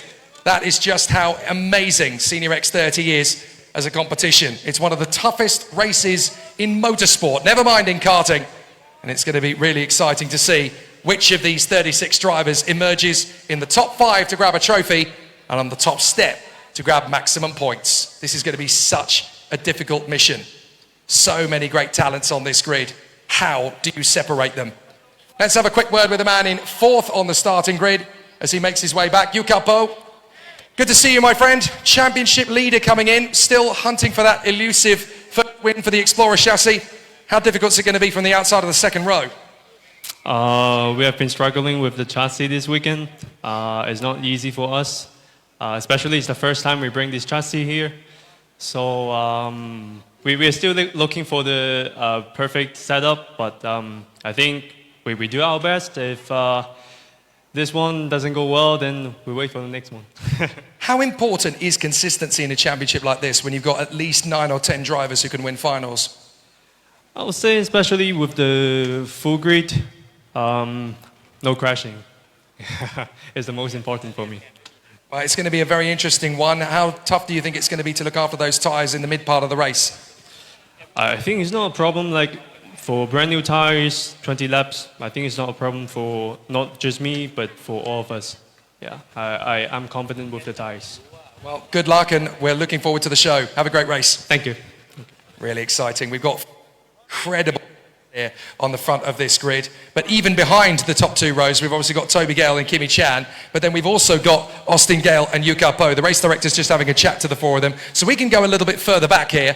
Clifford Kanjanapis and Ferris Fezrel-Fosi, 2 drivers who have real potential to push their way to the podium. And then, of course, behind them, we've still got some great power from Siri Kung Siri and Nikhil Bora, the former Formula Regional Middle East race winner, who has come back to karting along with his teammate Nordis Gafour. Proof that you can take the driver out of karting, but you cannot take karting out of the driver. There's going to be some real firepower in this final. It's going to be unpredictable. It's going to be mesmerising. It's going to be the best show in town.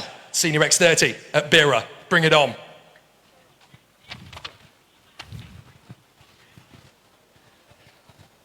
20 laps of one of the toughest karting circuits in Asia, in one of the toughest grids in the sport. A great picture on the starting line there for the Gale family, Andrea Tedesco and Mr. Biralart himself, Ronnie Sala. Cometh the opportunity, cometh the hour, cometh the men. Austin and Toby wanting to put on a good show on home soil. And there's a lot of pressure on them because last year they had a junior winner in Toby Gale and a senior winner in Austin Gale. They're going to start together though on the same side of the starting grid. That gives everybody else a little bit of a problem because if these two start working together, none of the others might see which way they went. So much still to write this weekend. And don't forget there are 36 drivers in all. So many challengers. That top 5, ominous, going into the grid. Toby Gale, Michan, Austin Gale, Yuka Po, and Clifford Kanjanapis. Watch out for Ferris Fozi 2 in P6. The green flag flies. We go round on the formation lap for the last time this weekend. Bring on the thunder, bring on the noise. Toby Gale and Kimi Chan on the front row of the grid from Austin Gale and Yuka Po.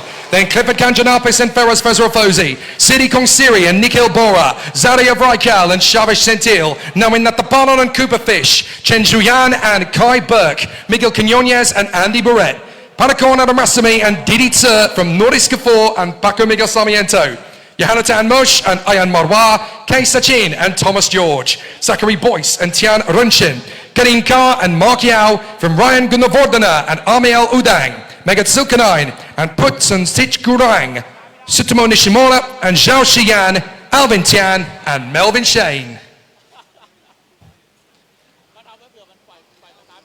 Excellent work from our contenders, and it's going to be a very close run race this. 36 drivers pushing to the limit. Who is going to emerge as our senior X30 race winner? A very tough mission in prospect here. And every single driver knows what's at stake. Big points in the championship. Big opportunity to let this championship come to them or go away from them. And right up at the front, the pressure cooker is intense. Toby Gale and Kimi Chan, Austin Gale and Yuka Po, Clifford Kanjanapis and Ferris Fozi, and 30 other vultures circling the carcasses to try and grab the victory here in the sizzling land of smiles. Who's going to get the victory in Thailand? Round 4. We are about to find out. We charge to the first corner, and the Gale brothers already storming to the first corner, and they are first and second. Austin Gale assists his brother past Kimi Chan. Oh, contact further back. Several karts involved. Goodness me. The pile-up that we haven't seen all weekend, we've seen at turn 1. Oh my goodness. Karts all over the road. There's at least 8 karts involved in that one. And it's an absolute disaster. Red flag, red flag. So a multitude of karts involved in that one. Red flags immediately.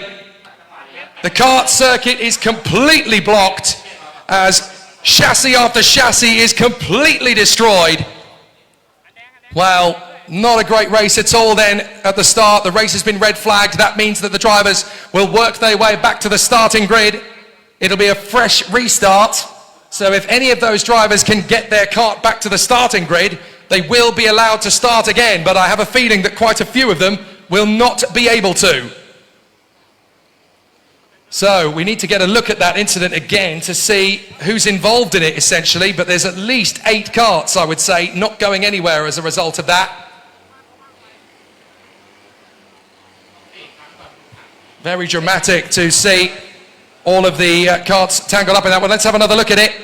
Into the first corner, and we get 1 point of contact. Bang! It was right in the middle there, just outside the top 10. 1 bit of contact, pirouetting around, and then several karts just spinning and spinning and spinning, and then we've got a complete track blockage. So we've got karts limping their way back to the pits to try and get going again. But it's absolute pandemonium off the start. Looking out to the first corner, I can see several drivers desperately trying to get their karts restarted so that they can rejoin the grid. The top 4 are back in their original positions. Because we've gone red flag on the first lap, it is going to be a full restart. There is the 208 trying to be pushed out of the way. The treble 2 is in the mix there. That is Zachary Boyce, I do believe. So treble 2 is in the mix. Oh no, sorry, that's Thomas George, my apologies. So Thomas George is in the mix there. He's trying to get going again in the hope that he can carry on. I think the 207 was in that mix. So that is the kart belonging to the 207. That's Chen Zhuyan, the Formula K driver. All sorts of carnage on that first lap then. There's the 201 involved in it. Oh my goodness, that's a rolling wreck. So the 201 there out of the race then. There's no way that kart's going to get going again. That is very unfortunate indeed for the particular Formula K driver involved in that one. That's Tian Runshen, the Chinese driver, as Kimi Chan and Clifford Kanjanapis are just having a chat at the side of the road. But there are so many karts involved in that one, and it's pretty brutal. Right, who's that that's got going again to come back to the pits? That's Ryan Gunnar Vordena. So Ryan Gunnar Vordena has got his kart going again. He'll be able to rejoin. But look at who won't. So many karts. 1-1 is in there as well. So the 2-1-1, that is Sutomu Nishimura. Perhaps he should have entered the Masters. At least he wouldn't have ended up in a 20-kart pilot. Yukapo chatting away there with Kimi Chan. The Gale brothers chatting away. That was a good strategy, mate. Let's just do that again on the restart as kart after kart after kart is swept away from the gap between turns 1 and 2. This is going to be a long process. And I'm afraid there's quite a few drivers who are not going to restart this one just because their karts are looking more like banana skins at the moment at the side of the road. Flotsam and jetsam all over turn 1 and 2. Quite a few karts involved. The medical team is there just to be on the safe side. Whenever there's a red flag with an accident like that, you've got to make sure that the safety teams are there just in case they're required. Now it looks as though Thomas George is frantically pushing his kart back to the start line around turn 1 in the hope that he can get going again. Look in the background. You could just see a kart moving there. It might not be the 222 actually. Trying to see who that is that's running down turn 1, trying to get back to race position again. Well, they've just pulled him off the track, in fact, so I'm not sure if they are going to get that kart started. So we're going to have a lot of drivers failing to take the start here because there's a lot of rolling wrecks. So that looks to me to be one of the, I think that's one of the Stratos drivers having an issue there at the start. That might be Zachary Boyce. I'm not entirely sure on that one. We'll double check, but there's quite a few drivers here that will not be taking the restart. It will be a fresh restart and everybody will be taking their original grid positions. But on this occasion, there's going to be quite a few absences. So looking at who is there compared with who isn't there, we need to look at who's on the grid and who isn't. There are 3 places in the middle of the grid that are not involved in this restart by the look of it. And I hate to say it, but I think Nawin Natipanon and Cooper Fish is one of them. I think he was the one who initially spun in the first corner, and that is devastating if that's the case, because Cooper Fish spent the entire weekend fighting his way back, and it's not worked out. Now check out this conversation on the starting grid. We've got the DRM squadron coming up with tactics here. Feroz Fezrofosi, Clifford Kanjanapis, Zadia Vraitkal, Kimi Chan, and Paco Miguel Sarmiento having an amazing little conference here on the starting grid. The DRM squadron trying to figure out strategy to see if they can take on the Gale brothers.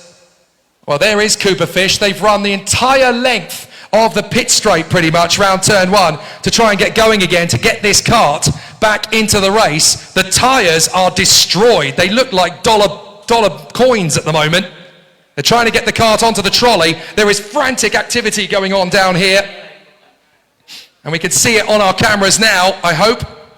So they're trying to get the kart back into the race again. They've got to run it down to the pits and get it going again. Cooper Fish desperately trying to get back into this race.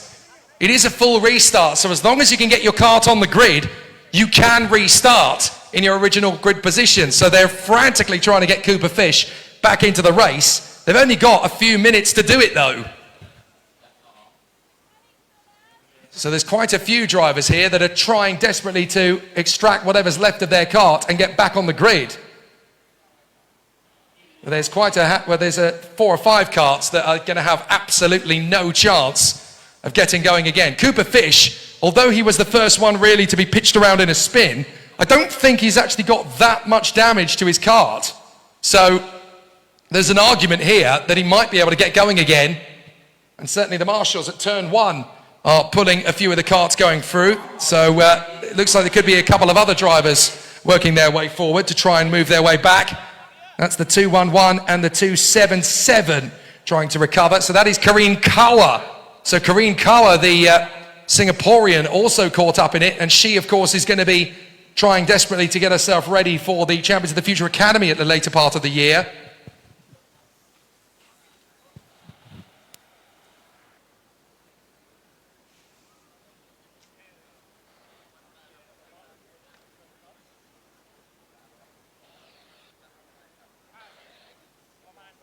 I've just been given official notice that there is going to be a 15-minute delay to the start. A 15-minute delay to the start. That means that everyone should be able to get their carts back onto the grid. So you will have 15 minutes, ladies and gentlemen. 15 minutes to get yourself onto the starting grid. So that gives everybody time and opportunity to get themselves back into position. So I'm going to head down to the starting grid and have a word with a few of the drivers.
So I've decided to come down to this start-finish straight to see if I can grab a word with some of the drivers after a very dramatic start to this race. We've already caught up, of course, with the drivers in the top 4 positions, so they wouldn't really have seen much of what happened there at the start. So we're going to work our way a little bit further down the line. Ferris Fosi, let's have a chat with the man who's lining up on the 3rd row of the grid. Good to see you, buddy. It's been a very competitive race weekend so far, but you've managed to work your way out of a difficult position in qualifying right up into the top 6. A podium could well be on here.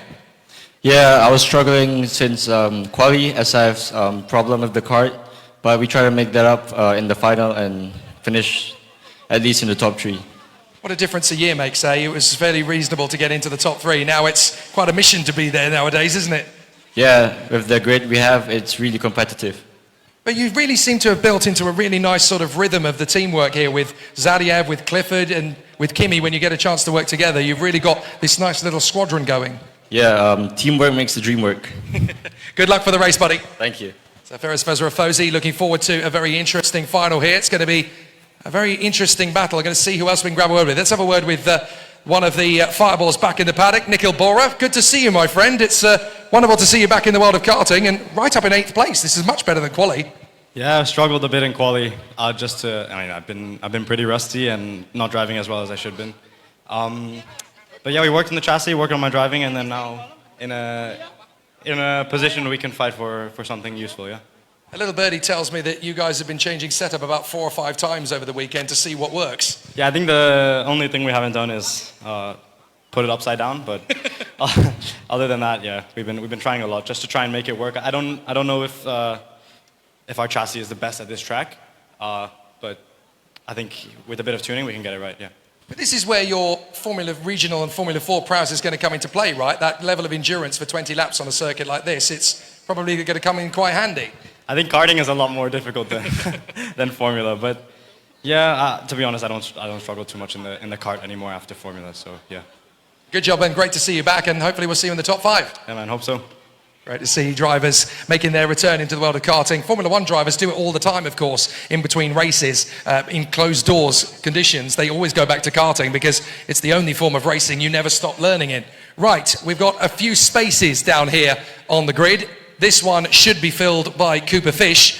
They are frantically working at the back there to try and get him into the race. So this is the grid spot that Cooper Fish should be occupying, but of course he is not at the moment. Over here, we have that should be filled by Nawin Natapanon's kart, and he's not currently there at the moment. So difficulties for a couple of drivers. The 207 just in behind us here. That is Runchen trying to get himself back into position again here. Kai Burke's kart looks like it's being worked on as well. I wonder if he just had an issue getting involved in that incident. I want to see if we can grab a quick word with Kai. Kai, what's the situation? Just a bent steering column and tire rod. We'll hopefully get it fixed before the race, and we'll see how we go then. So being right in the middle of all that, can you tell us from your perspective exactly what happened? I think just someone got caught up in something and then needed to move out to the outside and hit me. So yeah, hopefully we'll get back out there and be back in the fight. So you're quite fortunate for the red flag, because otherwise it would have been race over anyway. Yeah, practically, yeah. Okay, well hopefully you'll have a much stronger race on the restart. Good luck. Thank you. Always very difficult in terms of the tension of the situation when the drivers are trying to get themselves back into the mix. Quite a few opportunities here to see drivers charge forward. I want to bring you just a little bit further back if we can. I know we've got a slight issue with signal. I'm going to try, because there's one man I really want to talk to before we get into this final. We didn't get the chance before, and now we have. Is Panikon Adam Rasmussen. Panikon, qualifying was mighty from you. It's been nothing but bad luck after that yesterday, but in this morning's superheat, just magic, 29th to 8th. That must give you so much confidence going into the final now. Yeah, it's very good race. I don't know how I do that. Like 29 to P8, yeah. So going into the final, this is obviously going to be a tough race for you, and I noticed that you're on used slicks going in, so this is going to be a very interesting run for you to the end, right? Yeah, I think so. Good luck for it. Thank you. Obviously, Panikon Aramasami was rather hoping to be on the top step of the podium. There's still an opportunity to get to that top 5. Let's not count it out. There's still plenty of opportunity. This is always a frantic moment in the race, though, after a red flag, when you've got that 10 to 15 minutes extra work that you can do on the kart. And you can see the difference between teams frantically trying to get themselves together. Cooper Fish, they're trying to get his kart onto the grid. Kai Burke, they're trying to fix the steering column with the time allocated to them. But this is such a tough situation for everybody. There's a lot that can go wrong here and a lot that can go right, but they obviously have to give themselves the best chance to do that. It's not easy in these situations, but the drivers in varying different degrees of situation. We've got the nice little conference going on here between the Gale brothers and the DRM guys, all just chilling out to the side. Sirikung Series kart in the mix there as well, hoping to have a strong charge up the order. He's right in the vanguard of this, to be fair, looking for an opportunity to get into that top 5, and he knows the place very well, so he's got a good chance to do that. But we're now just essentially waiting on the officials as the time ticks down. 20 laps, it'll be a full grid reset, so if they can get their karts started again, they can do so from their original grid positions. And of course, front fairings will be reset, so it is a complete reset of the grid. But looking down the order, not everybody's going to make it.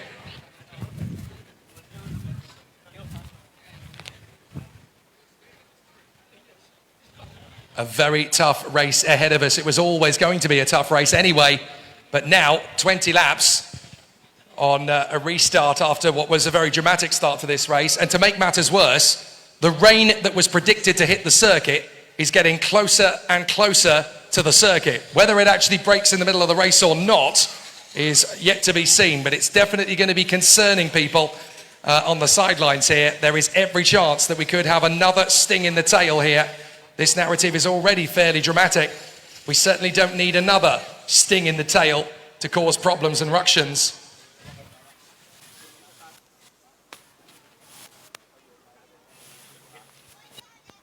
So interesting to see how everybody's been preparing for this one. Still a few minutes to go as we get ourselves ready for the start here. But one thing I always love about these meetings, check this out, is just the level of interest along the main straight here. We've got so many people just fascinated with what's been going on. Everybody who, of course, have traveled here from all across Asia, from Malaysia, from Indonesia, from the Philippines, from Japan, from Sri Lanka, from India, and of course from all across Thailand as well. Amazing to see so many people, so many mechanics here, former racers, magnificent positions, and of course from all the way in Australia. I hadn't forgotten you guys, don't worry. You're claiming everything in one race at a time, so I haven't got much of a chance to forget you. But it's wonderful to see just how massive and how large and how quickly the series has grown over the last 12 months. Consider that last year we were struggling to get double figures in Senior X30 finals. Now the grid is ram-packed. There are nearly reserve spaces on the Senior X30 grid nowadays, and that's in 1 year. Absolutely extraordinary.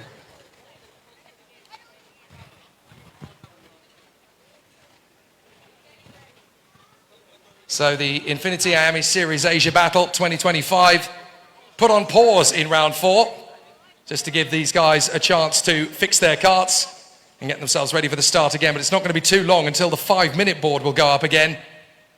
And the racers will obviously have to then go into the battle, wondering what is left. Still frantic work on the starting grid for a few of the mechanics as they desperately try to get themselves into this race.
Well, the 3-minute board has just gone up, so whichever drivers are left to take the Senior X30 restart will be the ones to battle away for the victory. And it is going to be a nail-biting conclusion here in Bira. A bit of a delay to proceedings, of course, because of the big pile-up at the start. But fortunately, despite a little bit of discomfort for Karine Kaur, who has been taken to the medical centre for safety checks, in essence, everybody is okay. Certainly everybody is conscious. Oh dear, it looks to me as though Kai Burke's efforts to go racing are not going to happen. He's just been put on the trolley and it's game over. Oh no, hang on a minute. They're going to try and go racing after all because the 1-minute board's gone up. So if they can put him back on the kart, on the track, they're just going to go with what they've got and hope that it's going to be enough.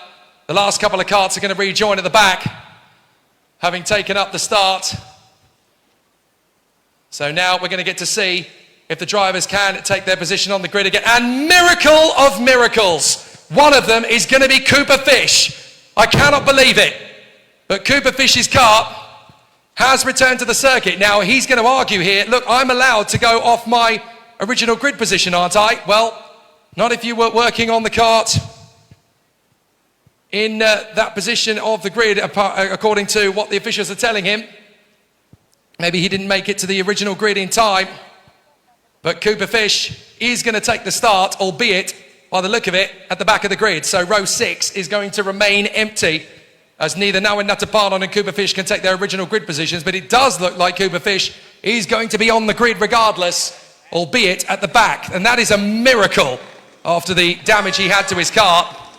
They've been instructed to start the engines, so we will go racing, and it's going to be a fantastic final now for 20 laps around this Bira circuit.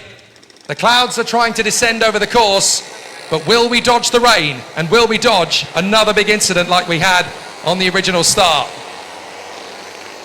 Well, at least the drivers that were able to get going again have been able to, with a very exciting race in prospect. It doesn't look as though everybody's going to have a perfectly serene race here. And certainly those that had to repair their karts are going to have a very tough race in front of them.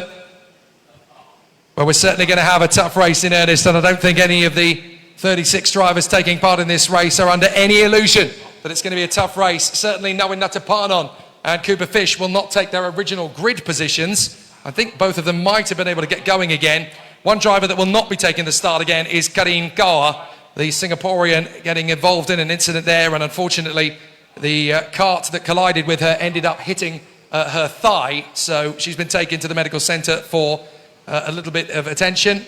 She's awake and she's okay. She certainly wasn't screaming in agony, but it's a rather unfortunate way for her race to end.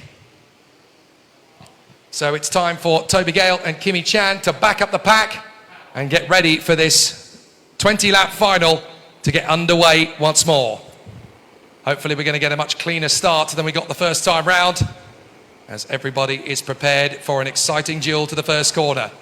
20 laps, a lot of tough racing in the offing here. A few drivers are actually struggling to have a kart that works at all. There's a lot of bounce in one of the karts at the back of the field. Hopefully that's going to go the distance. But as we work our way to the first turn, it's going to be race conditions underway. And just as we saw in the original start, Austin Gale and Toby Gale have assisted each other into turn 1 and 2 after a clean start. It's a bit of a dogfight further back behind Kimmy Chan, but it looks as though the Gale brothers are going to do amazing work here to keep Kimmy Chan behind them. A very exciting start for sure. As into first and second, the Gale brothers are now doing exactly what they need to stretch out the advantage up front. And so Toby Gale and Austin Gale are into first and second place. Kimmy Chan in third, fourth place. That looks like the hard-charging Clifford Kanjanapis, who has worked his way forward into P4 in front of Nikhil Bora. Nikhil Bora has charged forward into P5. Morgan Ranganathan must be having kittens at the side of the circuit. Fireball are back in the top 5 again. So chasing after Clifford Kanjanapis and Nikhil Bora, the former Formula Regional race winner at Dubai Autodrome a couple of seasons ago, really enjoying life back in the car, as Parakon Amarasamy is charging his way forward as well. So Toby Gale leads Austin Gale, then Chan, Kanjanapis, Bora, Raikal, Yu, Ferodas Fezrov Fozi, Shabash Sentil, Kai Burke, Siri King Siri and Badakon Adam Rasami. A fantastic start to this 20-lap final. 19 laps of it to remain. And out in front, it is a sure-fire charge from the race leader, Toby Gale, in front of his older brother, Austin. And then Kimi Chan in third place, trying to track them down. He's got the confidence and the incredible speed of last year to be last year's champion. But it's wonderful to see. Gale 1, Gale 2, Chan 3.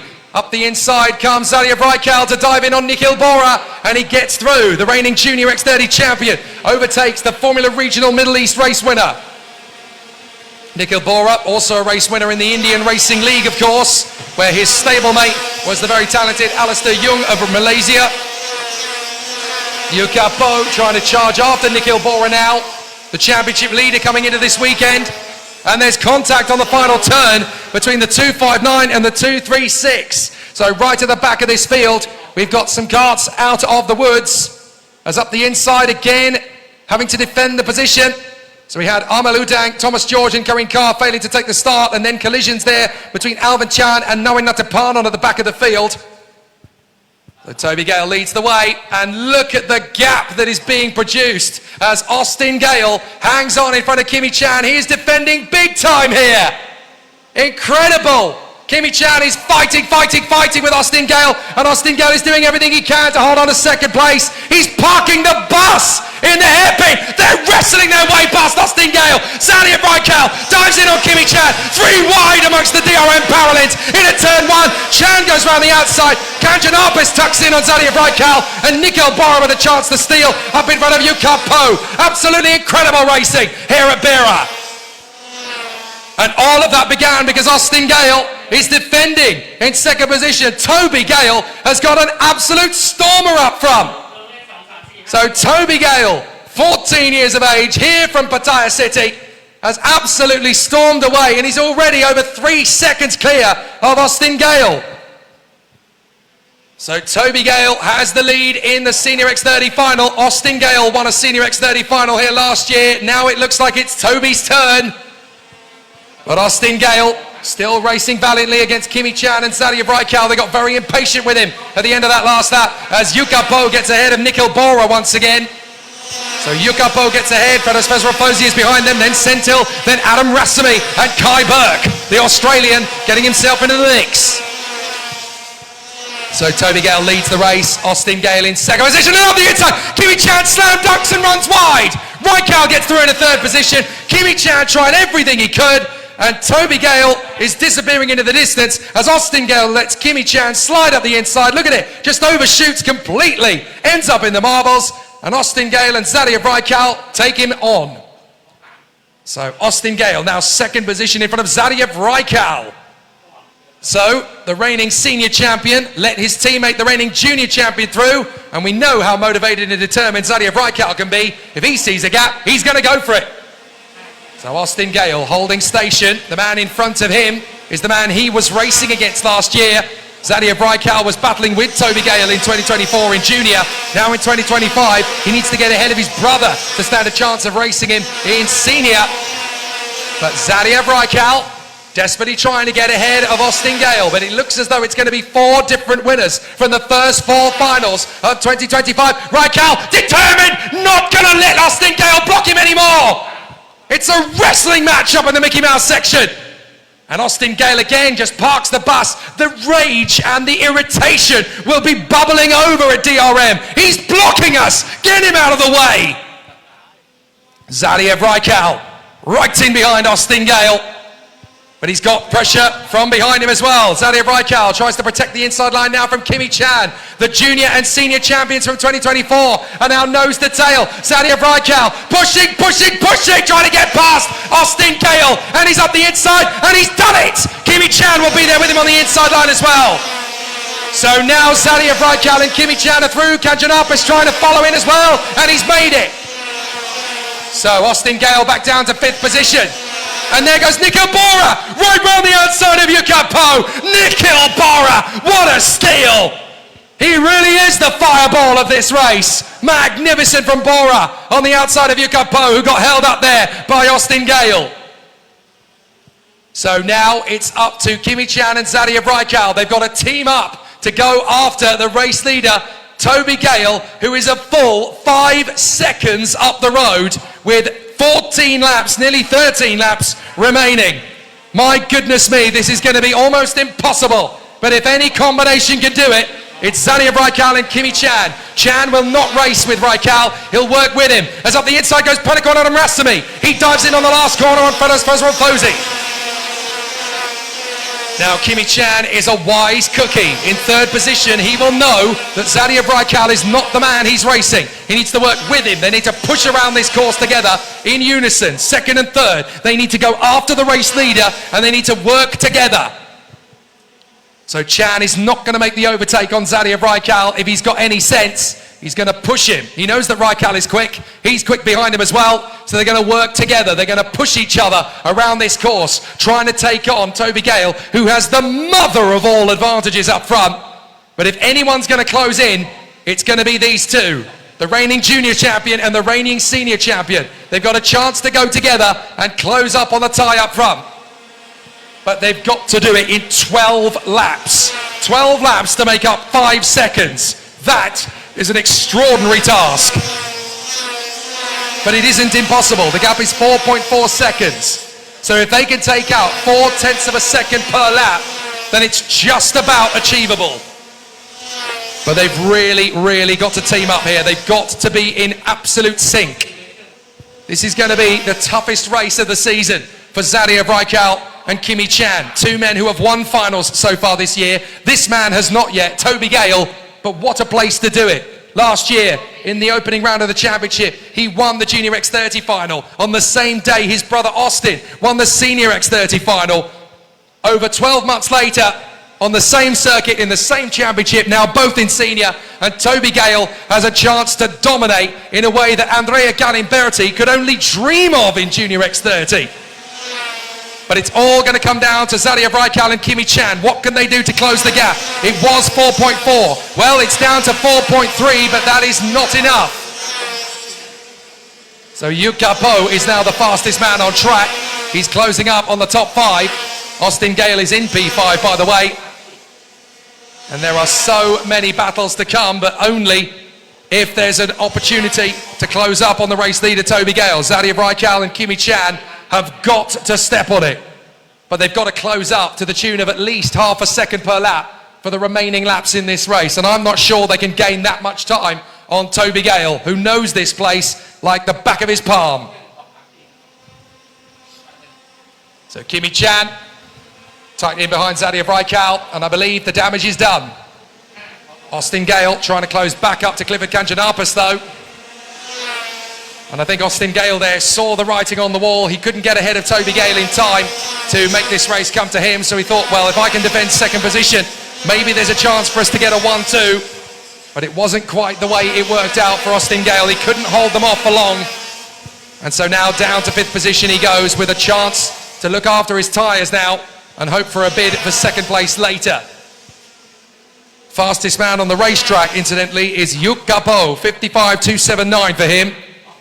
He's running in 6th ahead of Panikon Adam Rasami, then Nikhil Bora, Fedas Fozi, Shavash Sentil, Kai Burke, Siri Kangsiri, Chen Zhuyan, Didi Tsur, Andy Barrett, and Noris Gafour.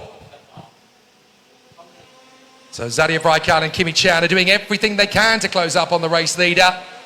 And it does look to me as though they've got good rhythm in unison, but they're not getting this gap down enough. 4.2 seconds was the gap. As Zadia Braikal and Kimi Chan come out of the last corner together, the gap comes down again, and it's still at 4.2. Only a few hundredths of a second they took out of him on the last lap. I think it's done. I think this is a race for second place now, not for the win. They needed to gain at least half a second a lap, and it's just not going their way. So the DRM Paralins absolutely powerless to stop the charge of the MRC Birilat of the 14-year-old from Pattaya. Toby Gale on home soil is absolutely dominating. He doesn't even need to push hard. He just needs to keep the focus and run a decent enough race. He can push it 9/10 essentially and still win this race. But Zadia Braikal, Kimi Chan and Clifford Kanjanapis are trying to cut through the air in unison here as the 3 DRM Paralympians are doing everything they can to close up. But if the tyres fall off the cliff here for Toby Gale, then suddenly the fact that the 3 of them are working together will pay dividends. The gap has come down to 4.1, but it's not enough. Still they push, still they give each other plenty of encouragement and motivation. Kimi Chan pushing Zadier Braikal even further. Come on man, don't give up. We can still get him. If his tyres fall off, we are right here.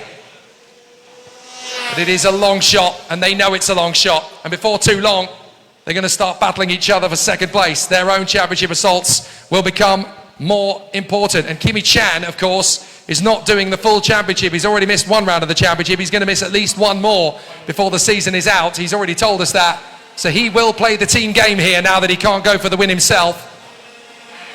So being in 3rd position, he protects Zadier Braikal. So it's a good opportunity for the championship for Zadier Braikal. He'll still score a decent crop of points here in 2nd in the title fight. And of course, with Austin Gale in 5th place in front of Yuka Po, it really helps out Zadier Braikal in the championship fight, but it also helps out Toby Gale in the championship fight, because Yuka Po's handful of point advantage, 10-point advantage, is going to wash away if it stays like this. And then we'll have an absolute ding-dong for the last 2 weekends of the championship on this very circuit. One on the first weekend of August and one on the second weekend of September.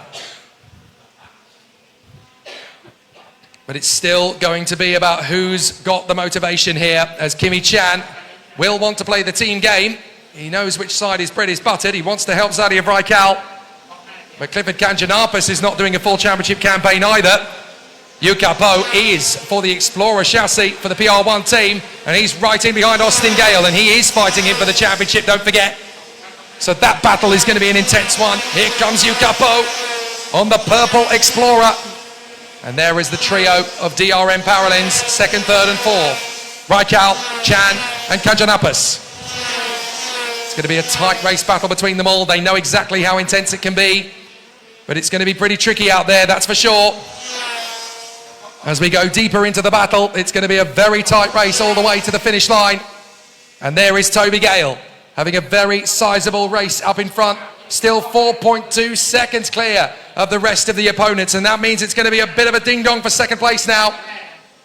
So Braikal in second place from Kimi Chan and Clifford Kanjanapis. The dark clouds are descending, but I don't think it's going to change much in this race, as Toby Gale goes into the final 5 laps of this final. Kimi Chan trying to push Zadier Braikal further and further towards the Bira in the lead, but I just don't think it's going to be enough. Yuka Po has got ahead of Austin Gale now, and that puts him into P5, and into 7th place behind them is Panikorn Adamasamy. So Panikorn Adamasamy has been fantastic in this race. Today has been a much stronger day than yesterday, and he's put himself back into the top 10 ahead of Fedas Fozy. And then we have Nikhil Bora and Kai Burke in the top 10. This is going to be a painful weekend result for Kai Burke. 3rd in the championship coming into this. He really wanted more from the weekend, I'm sure. But we are going to see a fairy tale finish for the Pattaya locals here. We've had a win for Italy, we've had a win for Australia, we've had a win for Malaysia, and it looks like we're going to get a win for Thailand. Pushing on the battle for second place with 4 laps to go. Zadier Braikal, Kimi Chan and Clifford Kanjanapis. The only man that can spoil their party now is Yuka Po. And Yuka Po is pushing on the Explorer, really trying to make the advantages count. Meanwhile, there's a great battle going on further down the order. We've got an absolute squabble of the decks here, as we've got some amazing duels further back. We've got Sentil, Kongsiri, Didi Tse and Chen Yuzhuan having a great duel amongst themselves, and even Andy Boret is not far away from that mark. And it looks as though we've had a couple of drivers run off the road at the back of the field there. I think that's Ryan Gunnar Vordana having a bit of a trip off the road. So that's unfortunate for him. That's his race well and truly scuppered. But out of the final turn onto the main straight with 3 laps to go goes Toby Gale. No worries at all for him and the MRC Birilat squad. Austin Gale will have to settle for 6th position on this occasion. It was a defence too far in the end, but he's very close to his brother Toby and very proud of his achievements. So I'm sure he'll be able to see the positive side of his younger brother taking the win. But Austin Gale trying to close up on Yukapo.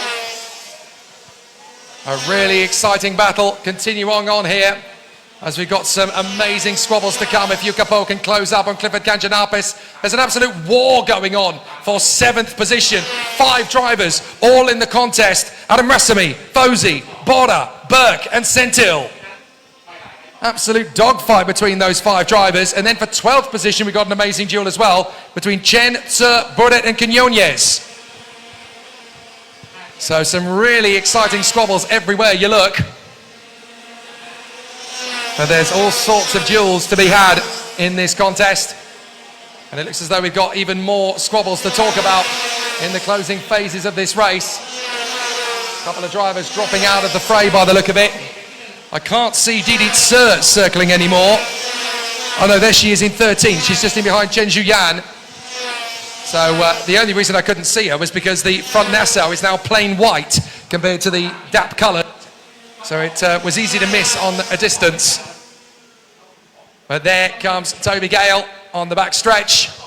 And pulling away now in 2nd position is Kimi Chan. He's got ahead of Zadia Breikal. He's decided, look, if I do decide to do rounds 5 and 6, there's a chance still for me in the championship. So I'm going to go rogue, and he does get ahead of Zadia Breikal. As into the last lap goes Toby Gale. Kimi Chan in 2nd position, and Zadia Breikal 3rd in front of Clifford Kanjanapis and Yukapo. So Yukapo is going to be very frustrated, I think, with 5th position. Yellow flags flying as at the penultimate hairpin. We've got 2 cars, and they're having a fight. Feroz Bezrov Fosi and Panikot Adam Rasami. Come on, boys, that is not motorsport. Oh dear, they've tangled with each other. And unfortunately, that is a very silly situation for the motor to be in. Well done to the marshal for breaking that up. That is not motorsport. Walk away from each other, gentlemen. Walk away from each other. Oh, this is really silly now. But the checkered flag is going to come out for Toby Gale as he passes the scene of the incident. But Toby Gale is going to be victorious here. On his backyard, in fantastic circumstances, Toby Gale will come off the final turn and he takes the checkered flag. Toby Gale wins in Pattaya for the 2nd year in a row. He won junior last year, he wins senior this year. Kimi Chan is 2nd. 3rd place is Zadia Breikal. 4th position for Clifford Kanjanapis in front of Yukapo, Austin Gale, Nikhil Bora, Kai Burke, Shabash Sentil and Chen Zhuyan.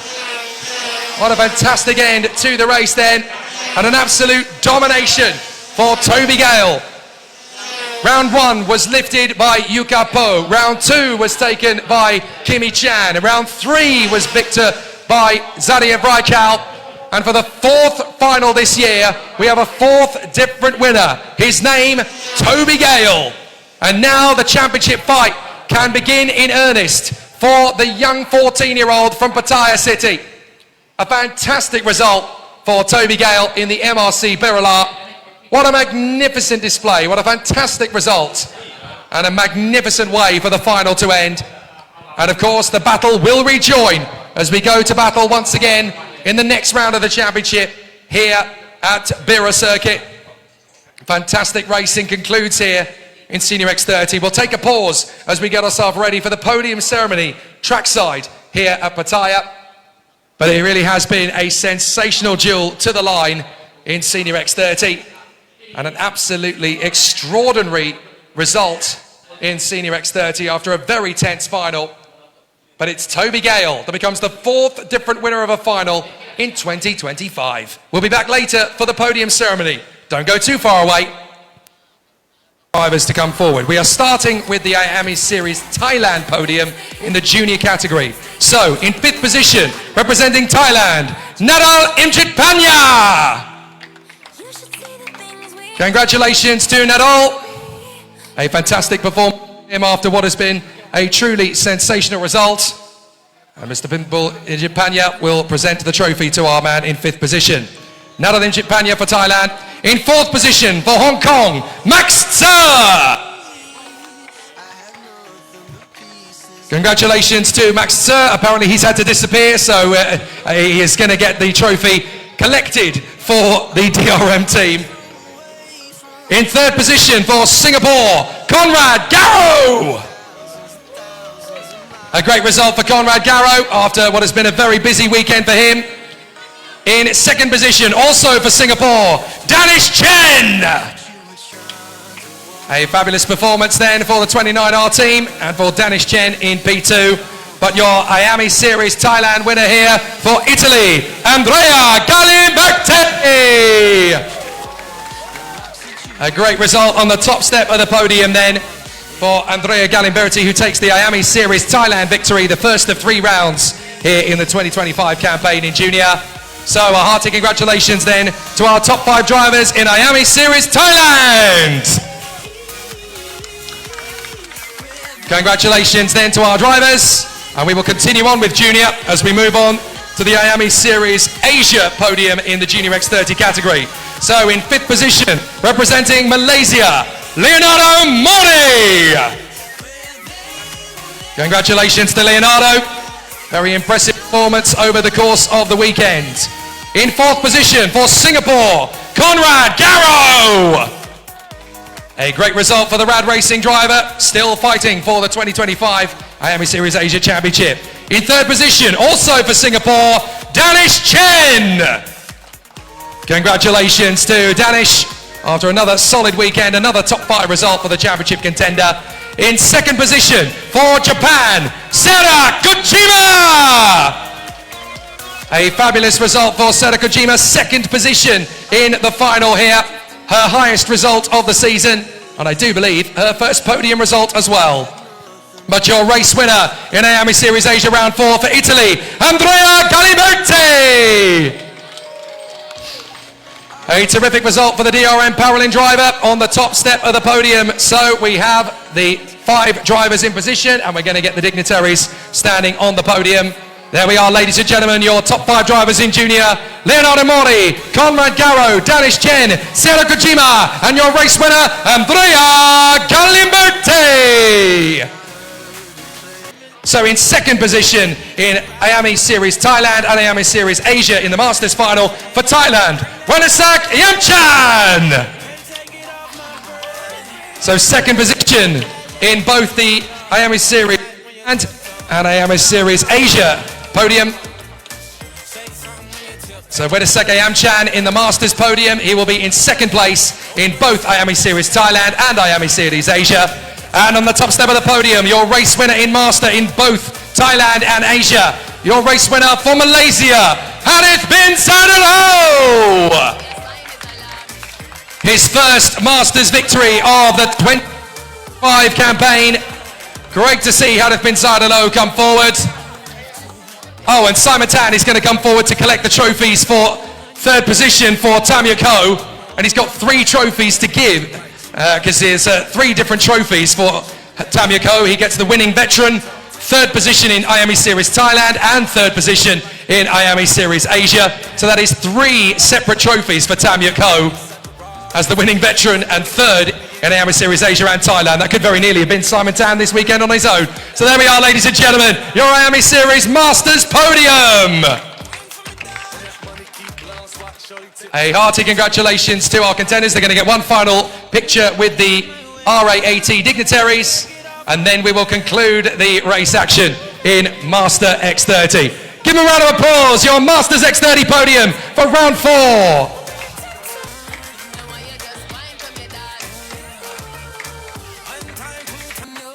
So we will now move on to the Cadet podium. And this is going to be for both IAME Series Thailand and IAME Series Asia simultaneously, as the result is the same. So, in 5th position, representing Hong Kong, Hirotsa. Well, it looks as though DRM are going to give the trophies, collect the trophies, for the Sir family, because they have all had to depart rather quickly.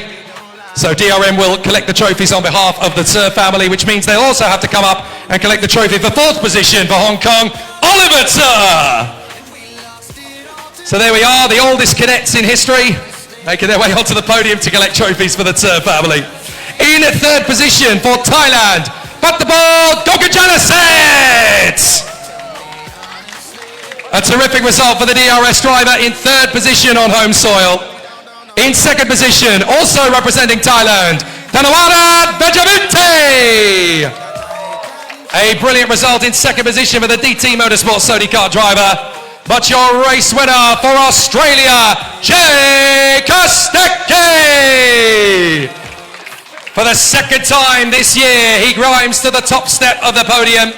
After a fantastic race, he won in Malaysia. Now he wins again in Thailand in both the IAME Series Thailand and Asia categories. The dignitaries come forward once again. So ladies and gentlemen, your cadet podium in IAME Series Thailand and IAME Series Asia.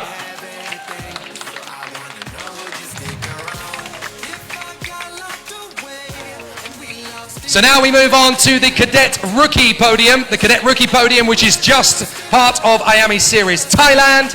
So we will give out the 5 trophies to the top 5 IAME Series Thailand Cadet Rookies. In 5th position, representing Thailand, Sriatapat Tirupanatabawang. So where is Sriatapat? Where is Sriatapat? 5th position. So Sriatapat, he didn't even know he was going to be in top 5. Come on, mate. Come to the podium. Well done, buddy. He was not even aware he was going to be on the podium in Cadet Rookie. There we go, in the top 5. In 4th position for Thailand, Jiraj Sudhavanattunod. Excellent performance and a great result in 4th position in Cadet Rookie. In 3rd place for Thailand, Saharat Leprisatpakon. Excellent performance, and he even helped out his teammate after the finish of the race to come home. In 2nd position for Thailand, Puttapong Wangapachant. A great result on the 2nd place for Set. He did a fantastic job. And 2nd place in Cadet Rookie. But your Cadet Rookie winner here in IAME Series Thailand from the home nation, Kaylan Delsey. A win in the heats yesterday and a win in Cadet Rookie. He stands on the IAME Series Thailand Cadet Rookie top step. Ladies and gentlemen, give it up for your top 5 to Sritabat Tirapatadabong, Jiraj Sudhavanattunoi, Saharat Leprisatpakon, Puttapong Wanapachan, and your race winner, Kaylan Delsey. A massive congratulations then to our drivers in Cadet Rookie.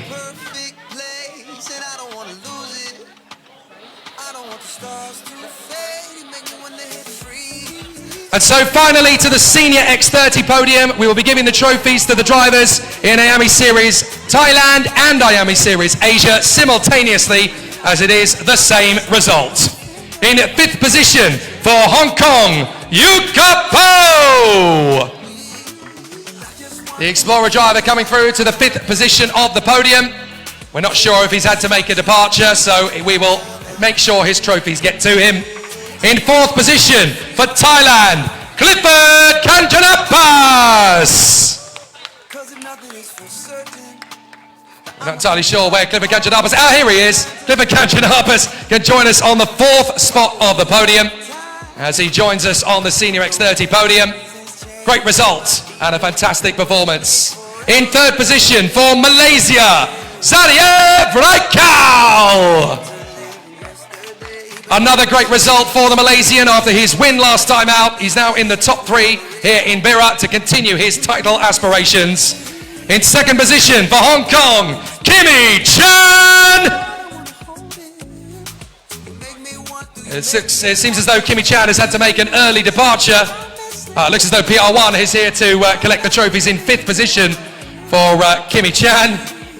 And Muzidev Muzaffar is going to collect the trophies on behalf of his teammate Kimi Chan.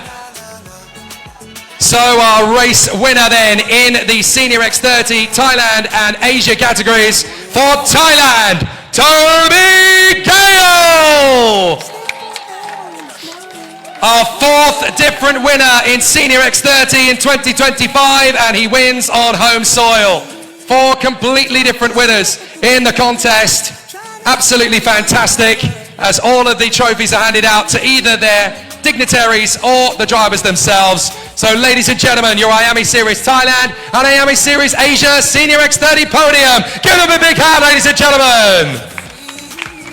A hearty congratulations, and unfortunately that brings a close to our proceedings here at Pattaya City on the Bira International Kart Circuit. We really have had a magnificent weekend, but we're going to wrap things up in fantastic style. Don't forget to like, subscribe and hit the notification bell. You won't miss a moment of the 2025 season, and we will be back here on the circuit on the first weekend of August for the next round of the championship. We'll leave these guys to do their podium photographs, but from me, Jake Sanson, on behalf of everybody here at Connects and the Royal Automobile Association of Thailand, but we will wrap up proceedings and we'll be back in action again for the first weekend in August. From me, Jake Sanson, and everybody here, thanks for watching. We'll see you next time. Have a great night.